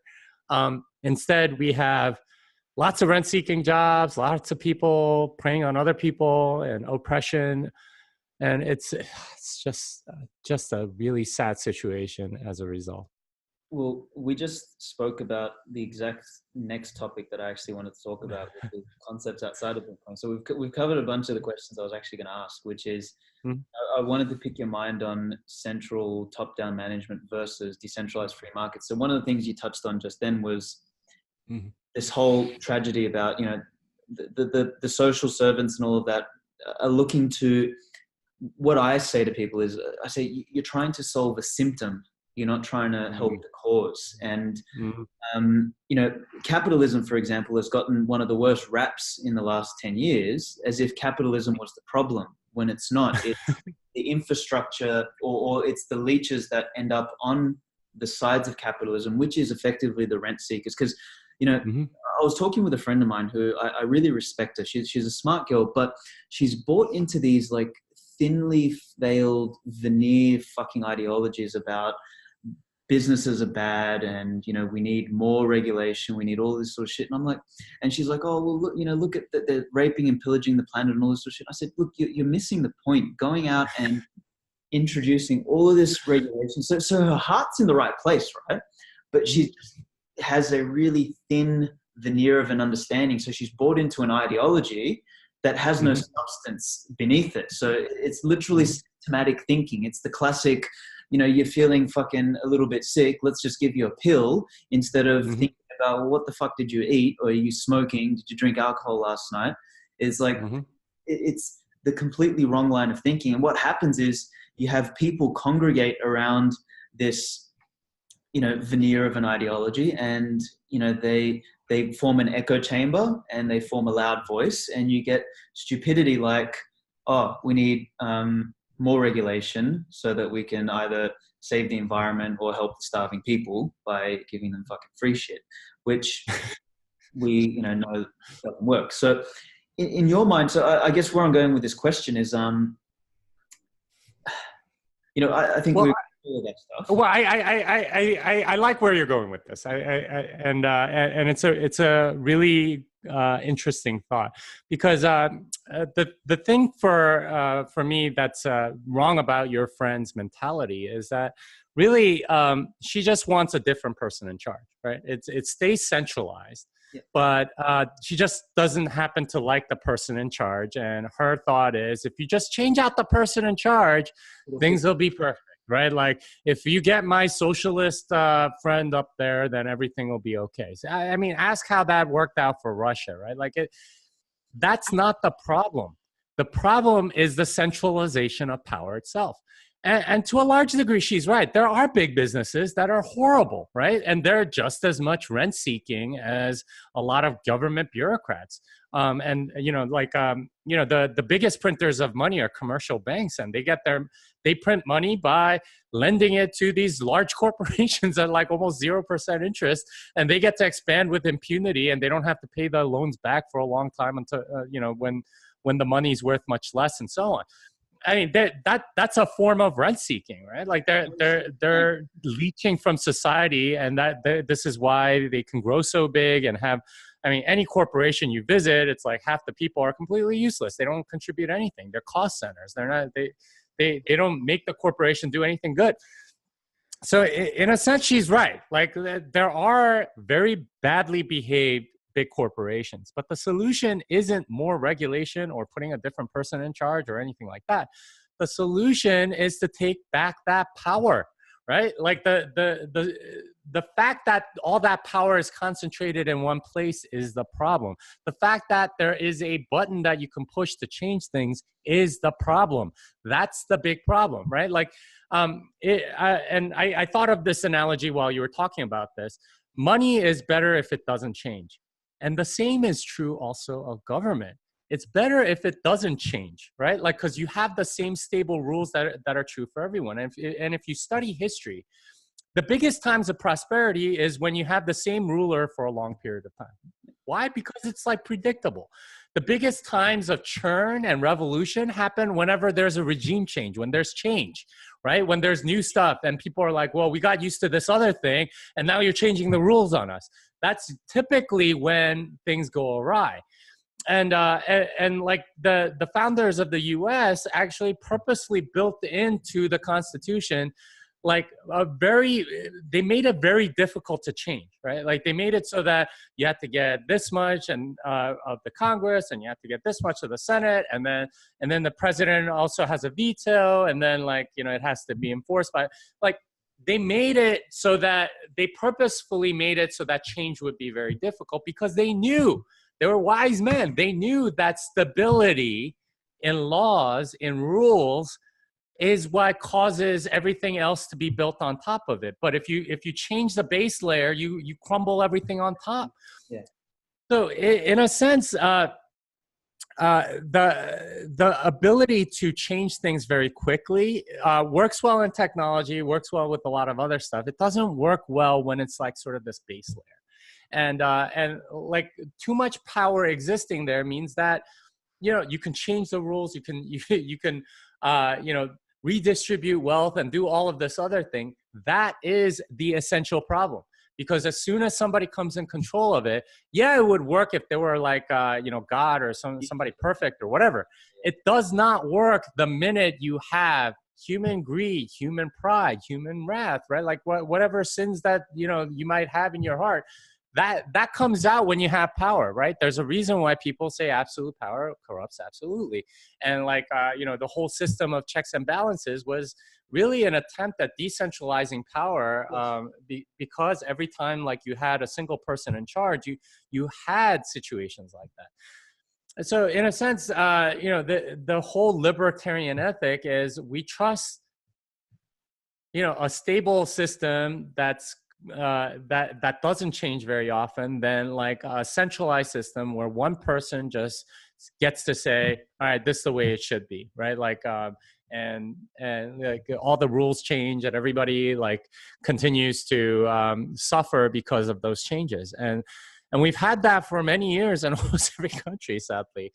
Although, in a sense, we've all been under like one party, like business and government conglomeration rule for a while, I guess. But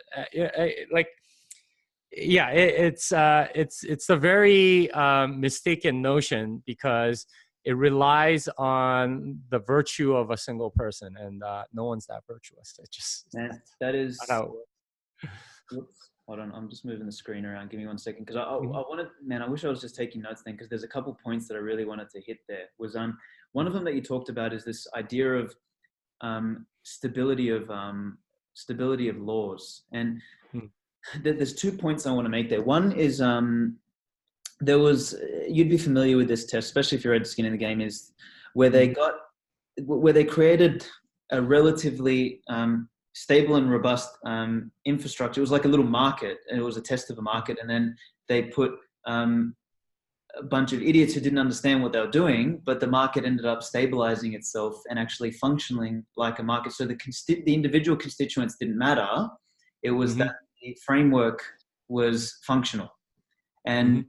what that represents to me is that as long as there's a framework and as long as there's some form of stability, Mhm. as humans, we find a way. Now, the more that framework allows for individual sovereignty, individual creativity, and the ability for individuals to function the way nature functions, which is, things like power laws, we are different, things able to be cumulative, all of that sort of stuff. If you allow human beings to function like that within a system, you can build an infrastructure that makes sense. Mhm. Now, I'm kind of digressing. I'm touching on a bunch of points because I got my mind's racing. But have you read Viktor Frankl's Man's Search for Meaning? I I might have. It sounds really familiar. I don't remember if I have, honestly. So he was a psychologist or a psychiatrist Mhm. that ended up in Auschwitz, right? Mm, mm, The whole book is, I mean, I can't sum it up in one word, but one of the main themes of the book is this idea that we don't live for the pursuit of happiness. We live for the pursuit of meaning. And mm, they were what he was, uniquely a psychologist, psychiatrist, developing his theory, what was called logotherapy, which is therapy about meaning. And human beings that were in Auschwitz, he did analysis on them, like the ones who died, the ones who gave up, were the ones who couldn't find meaning.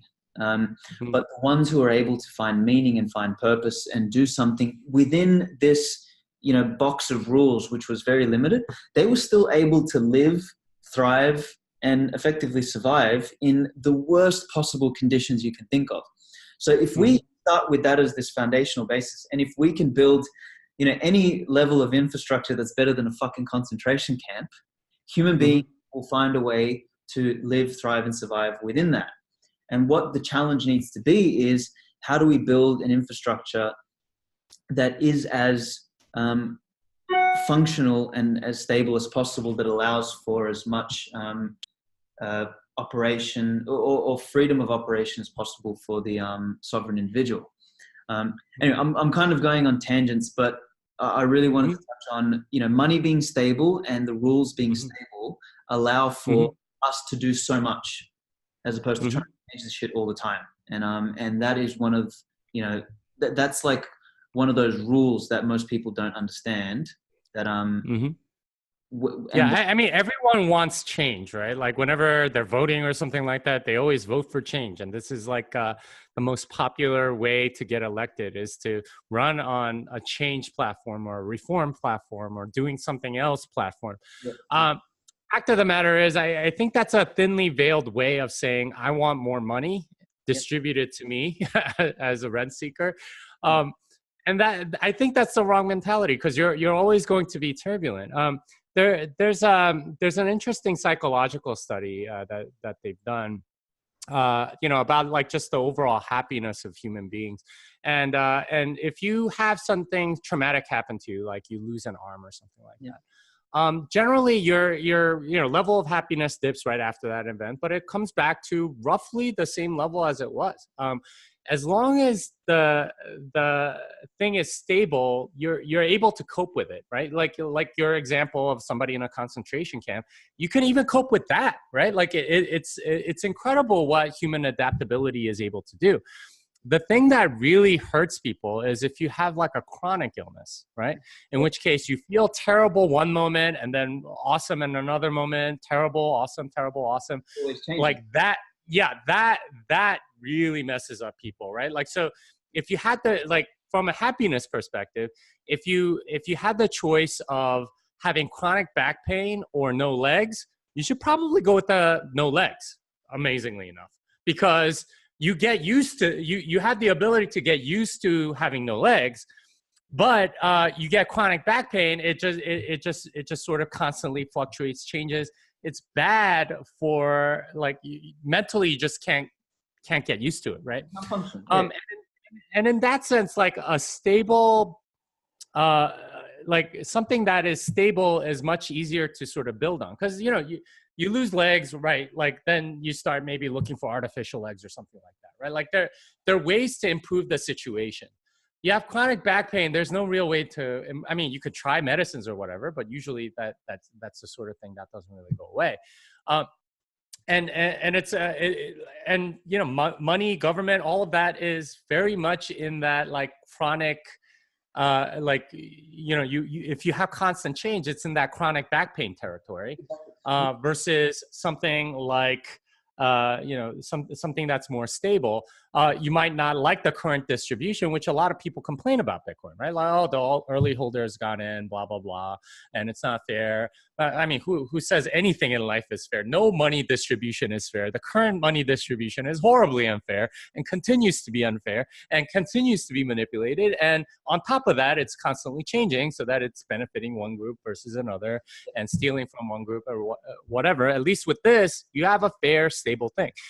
And that's something that's not an easy sell to a lot of people, because they still want to believe that there's a utopia possible, that if we set up a particular system, that everyone would act virtuously and no one would steal anything from anybody else or whatever. The best that we can hope for, I think, is a stable system that's fair. And as long as you know the rules of the game, it's interesting. Most people don't resent, the entrepreneurs, right? Like the Steve Jobses of the world. They're not like, why is he so rich? Well, yeah, he invented like a whole bunch of stuff. Who they do resent are people that were like born into wealth. Yep. Or are like politicians that like pass a particular law and then like go work for a law firm representing them and get millions of dollars. Those are the people that they resent. It's the people that they perceive to have gotten their wealth unfairly.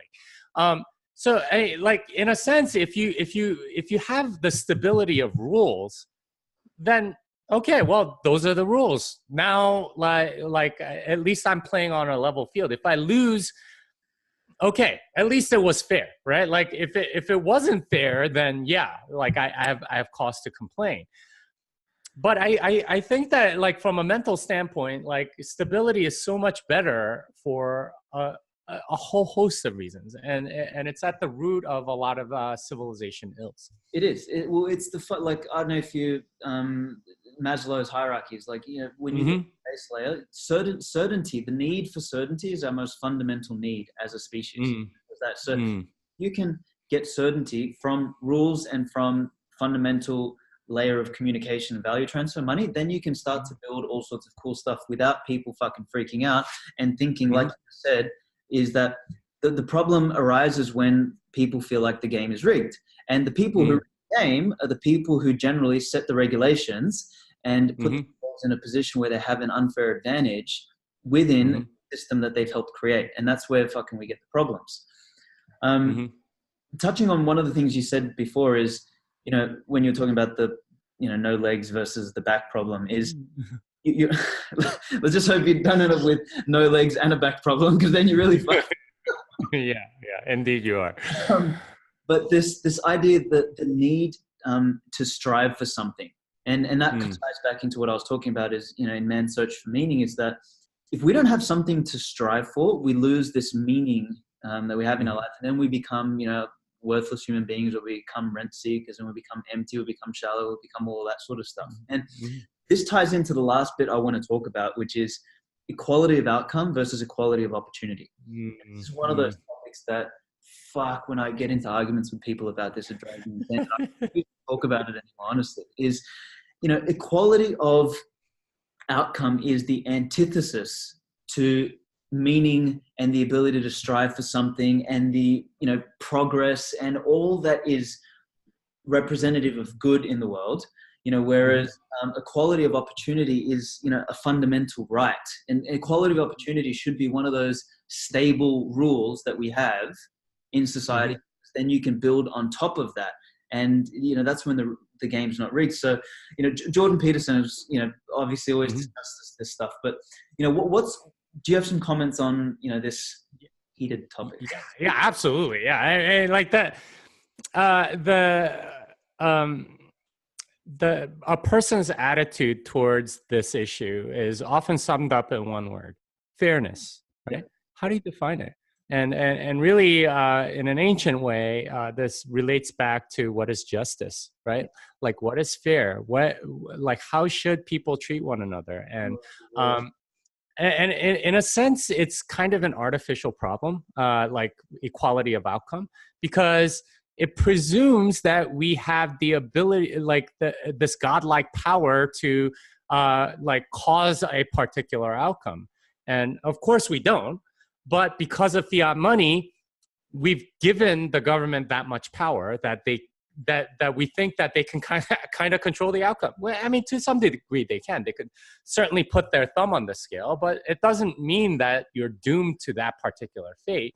If you happen to be somebody that the government oppresses, then it might be that you're that much stronger and you still overcome it. The reason why this becomes sort of an issue in a fiat system is because they have that power to print money, right? Like, they had that power to redistribute money. And we think that that's really the determinant of outcome, is how many resources that you start off with. And of course, that's not true. If you, the creativity with which you use the resources that you have is the determinant. And, a certain degree of luck, a certain degree of connections that you've made, and a certain degree of opportunity, being in the right place at the right time, like all those things factor into it. But outcome is not something you get to control, that anyone gets to control. That's not, it's not like some sporting event where, the referee can just award lots of penalty kicks to one side or something like that. That's even then, you don't know, because one team might just be that much better. The thing is, you can't control outcome. That is an impossibility unless you are God. And this presumption that you can control that is a conceit of those that think that are so used to centralized power that's what they demand from that centralized power. And of course, it's probably a fiction that has been somewhat stoked by the centralized powers, because they want even more power than they already have.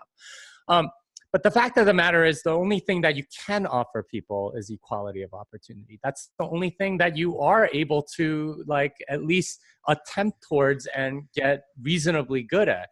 Outcome is not something you can control.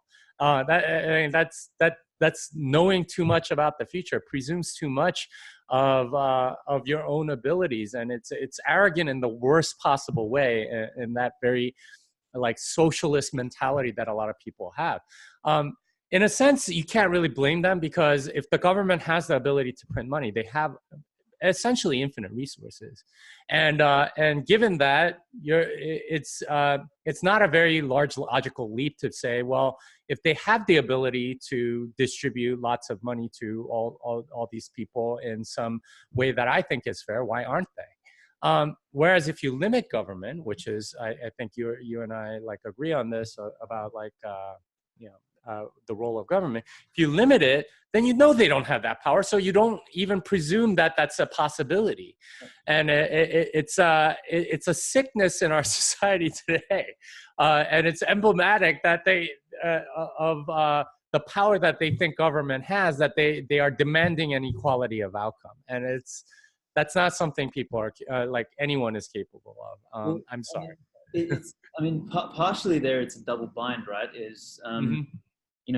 Whilst they might think, governments have, this ability to fix anything by, whether it's, creating as many resources out of thin air as they can, the process of doing that would actually undermine the government's,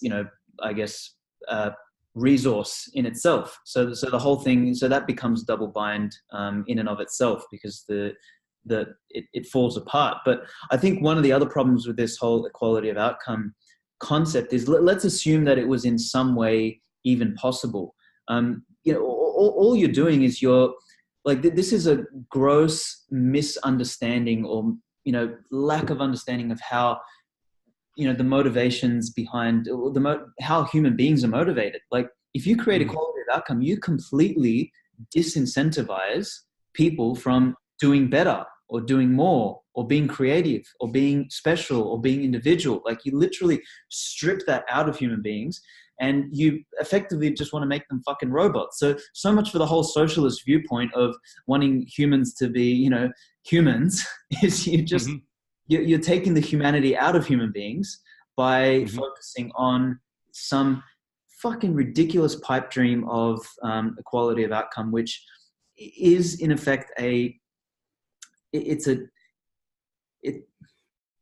mean, you're basically handing out participation trophies to everybody, right? Like, what you're taking away with equality of outcome is a very basic human thing, which is competition, right? Like and this is a market mechanism that's been amazing for the world, because people come up with enormously creative ways to improve things because they have competition. They have an objective standard by which they can measure themselves.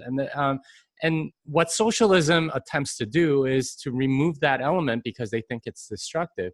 But it's also creative. And when you take out that destructive element, you're also taking out the creative element. And that destruction.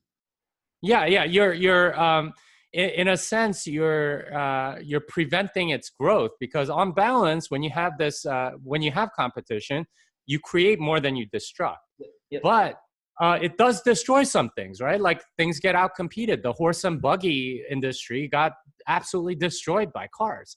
And fax machine industry got absolutely destroyed by the modern computer and email. But you take but so there is some destruction, but there's also creation. And if you have equality of outcome, you're removing both by removing competition. You are. Exactly. And this is something that's a basic human motivation. And even in socialist societies, there's still competition. And like, they try to make equality of outcome and everything else. But like I said, that is impossible. That's not something that a state can bestow to anything. I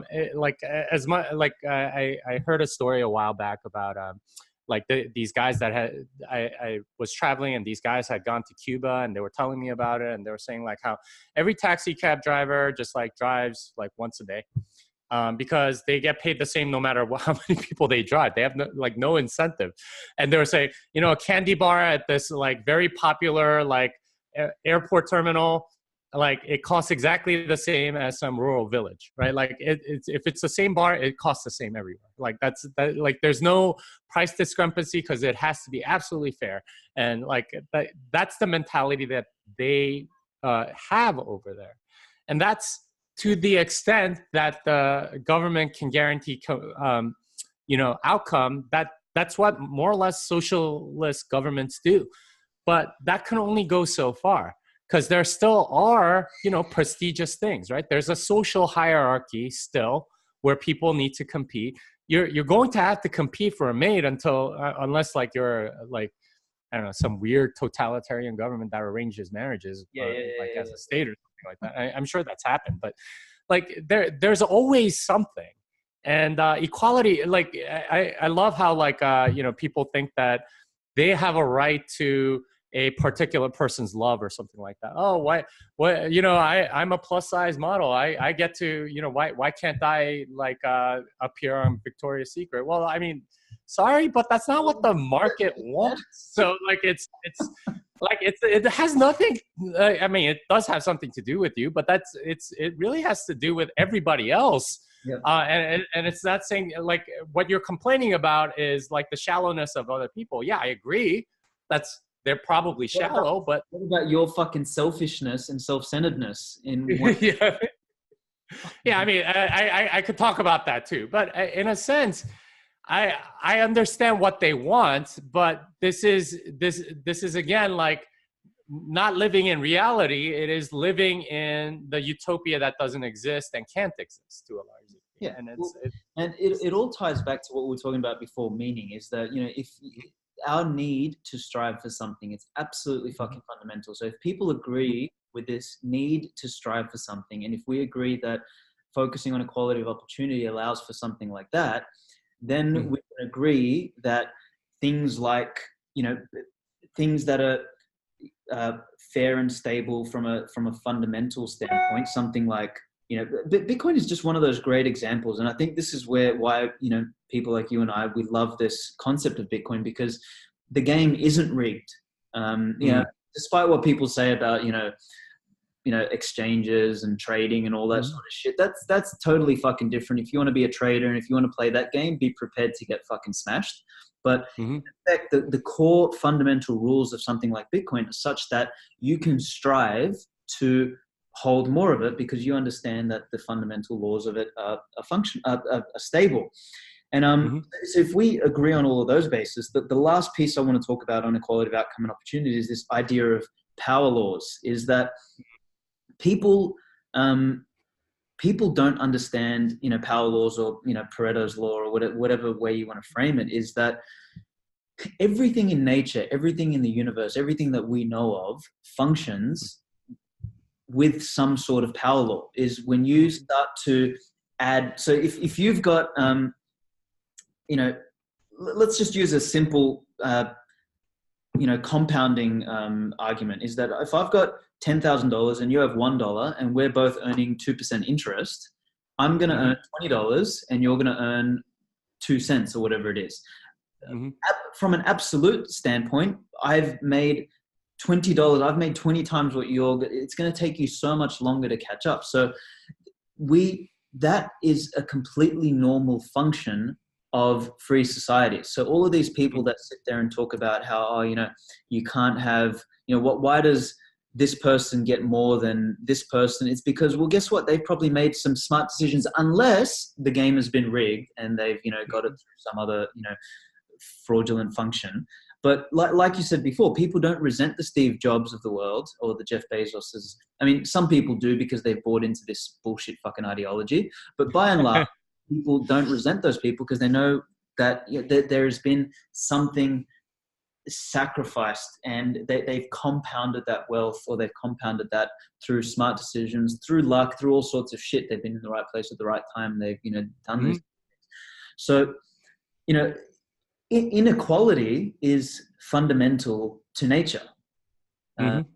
But, you know, what we can do as a society, is what we can do as humans, is try and create systems where the initial opportunity and the starting line is as, I guess, useful and equal for people as possible. And to wrap it back to Bitcoin, I think it is one of those phenomena that allow for that, just like the internet was.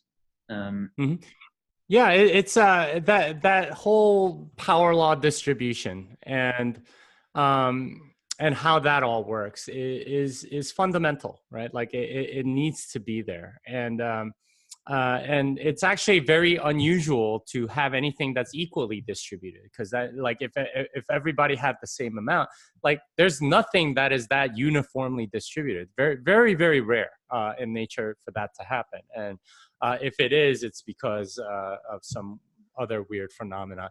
And I blame that on sort of this this equality doctrine that's sort of creeped into our understanding of what equality really means.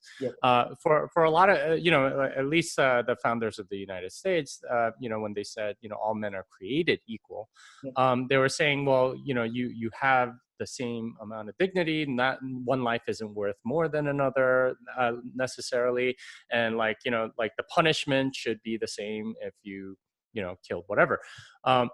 But you know, that sort of morphed into, well, then everyone should have the same outcome. It's again that same idea of okay, well then how come I'm making so much less? Well, because you haven't put in the same inputs, right? Like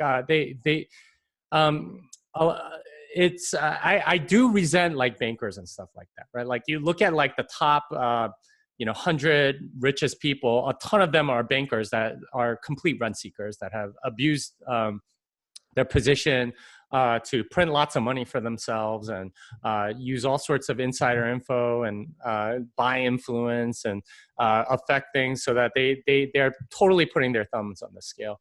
There are other people that came by it more legitimately, though not like completely purely.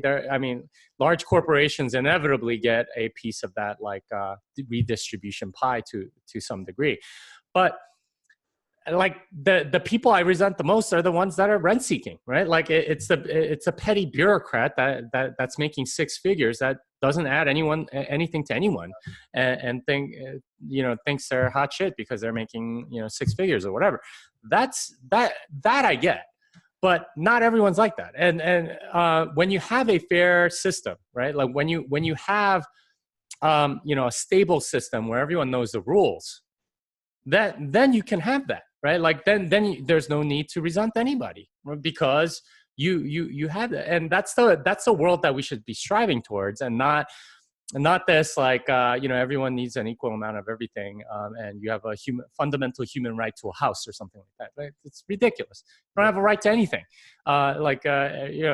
There's no law in the universe that makes it that way. It's just that's the world that they wish they lived in. Without granted, like where everyone is perfectly virtuous and no one would take advantage of anybody else. And it's kind of this there's reality and there's the world of possible futures that you can imagine in your mind, and people tend to think that because they can imagine it, it can be reality. That's just not how reality works. If it were, life would be very, very different. So true. Unless we're in a simulation. And that's podcast number 2, man. Look, Jimmy, there's a million things I want to touch on. So look, I think, if you're open to it, I think it'd be awesome to do a number 2 a couple months down the track, because I think I'd really like to touch on more stuff around, because I don't believe anything is absolute. So all of the things we've spoken about, there's no absolutes in any of those. So like there's people who are like complete absolute anarchists, for example, that say zero regulation, zero government, zero fucking anything. And that's, probably a little bit too far. And then there's, the other side of the equation. So I think it'll be an interesting conversation for us to go down the path of talking about nuances and where that line is. And there's also another conversation that I'd love to have, which is, we talk about these power structures and these powers that be that are trying to rig the game. But, some conversations I like to have is really trying to understand why they would want to do that. If the presupposition on our end is that is a path to emptiness, it's a path to weakness, it's a path to, call it non-enlightenment, why would they want to, do all that sort of stuff? But, I think we talk about that now, we'll end up making a 3-hour podcast. So let's... Yeah, we'll definitely do something like that. And that's another very interesting conversation with regard to like what system would be best for humanity. Because I honestly, like, a lot of people in politics, especially, talk in absolute certainties, right? Like, if we do this, this will happen. And 99% of the time, nobody has any clue what would happen if you do X, because there are so many sort of like secondary and add-on effects that compound on each other and interact in weird ways that you don't expect. And somebody finds an exploit.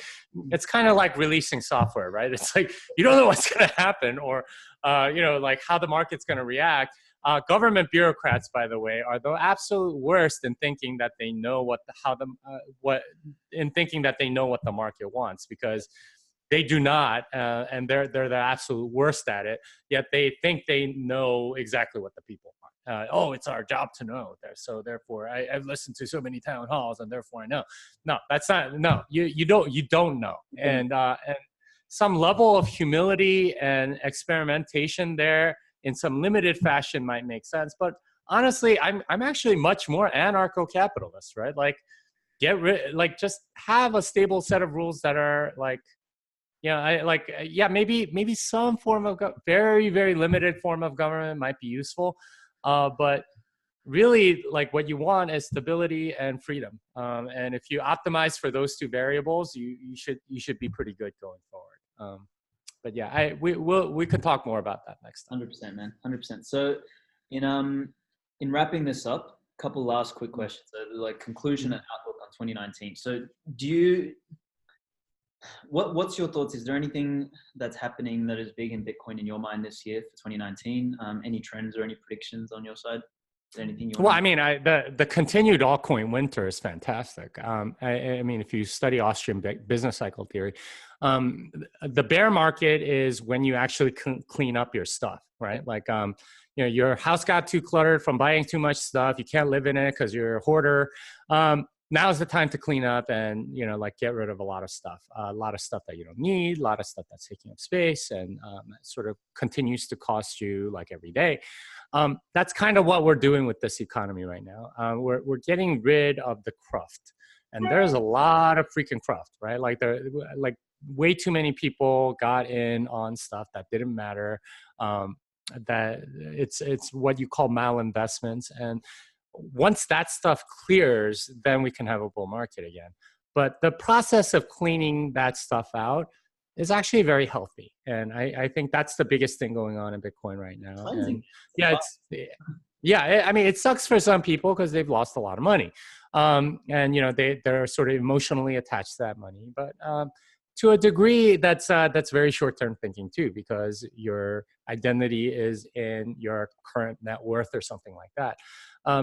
But, like, if you're thinking much more long-term and what can be built and what's better for civilization and what will progress everything forward, then this cleansing is just as necessary as the actual building, right? Like, creative destruction, that's capitalism. We're on the destruction side right now, and you need to destroy some of this stuff because they're useless and they have no place.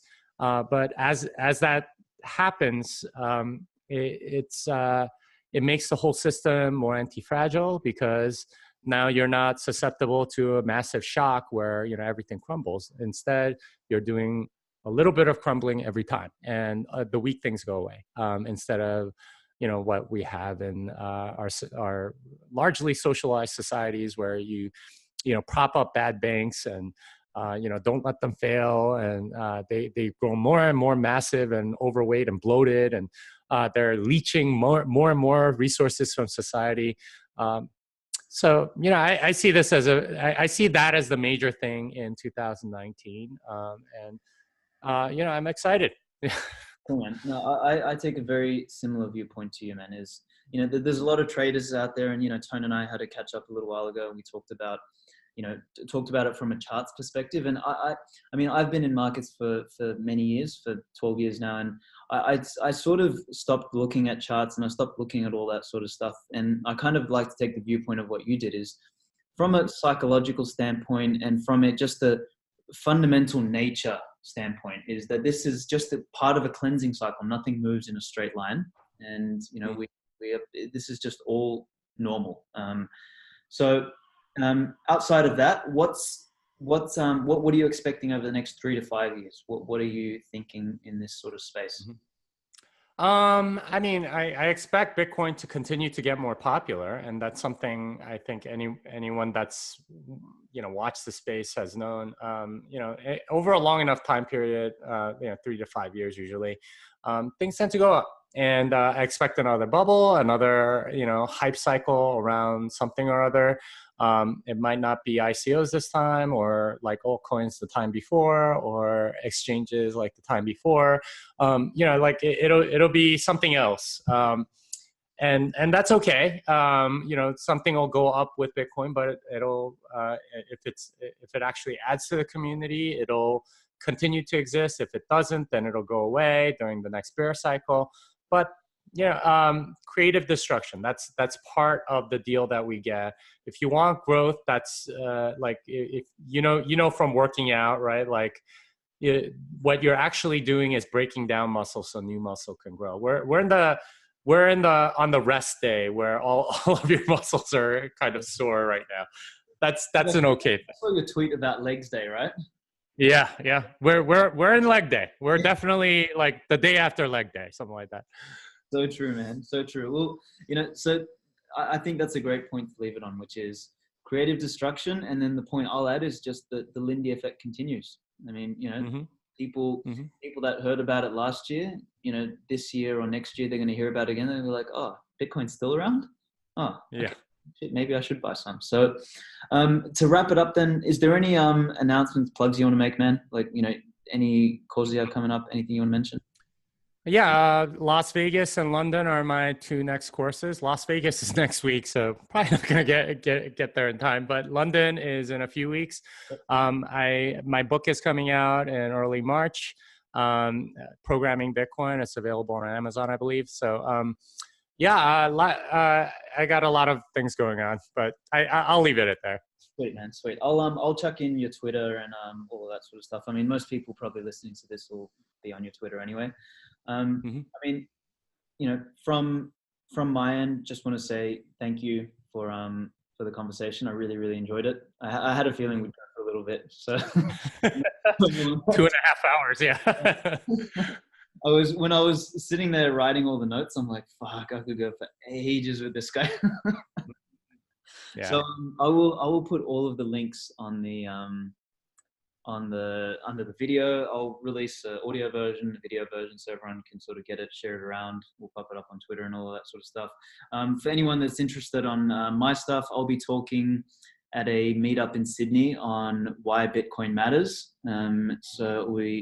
That'll be on the end of February. Again, I'll put some dates in there. And then I'll also be talking at Wholesale Investor, and I'll be talking about, blockchain is dead, long live Bitcoin.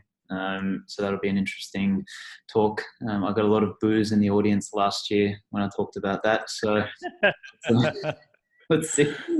I seem to not make very many friends at those events. It's okay. At least you're my friend. Speak the truth, brother. Yeah. You don't need their approval. That is true. All right, bro. Well, thank you. I will end the recording here again, man. All right, this song is done.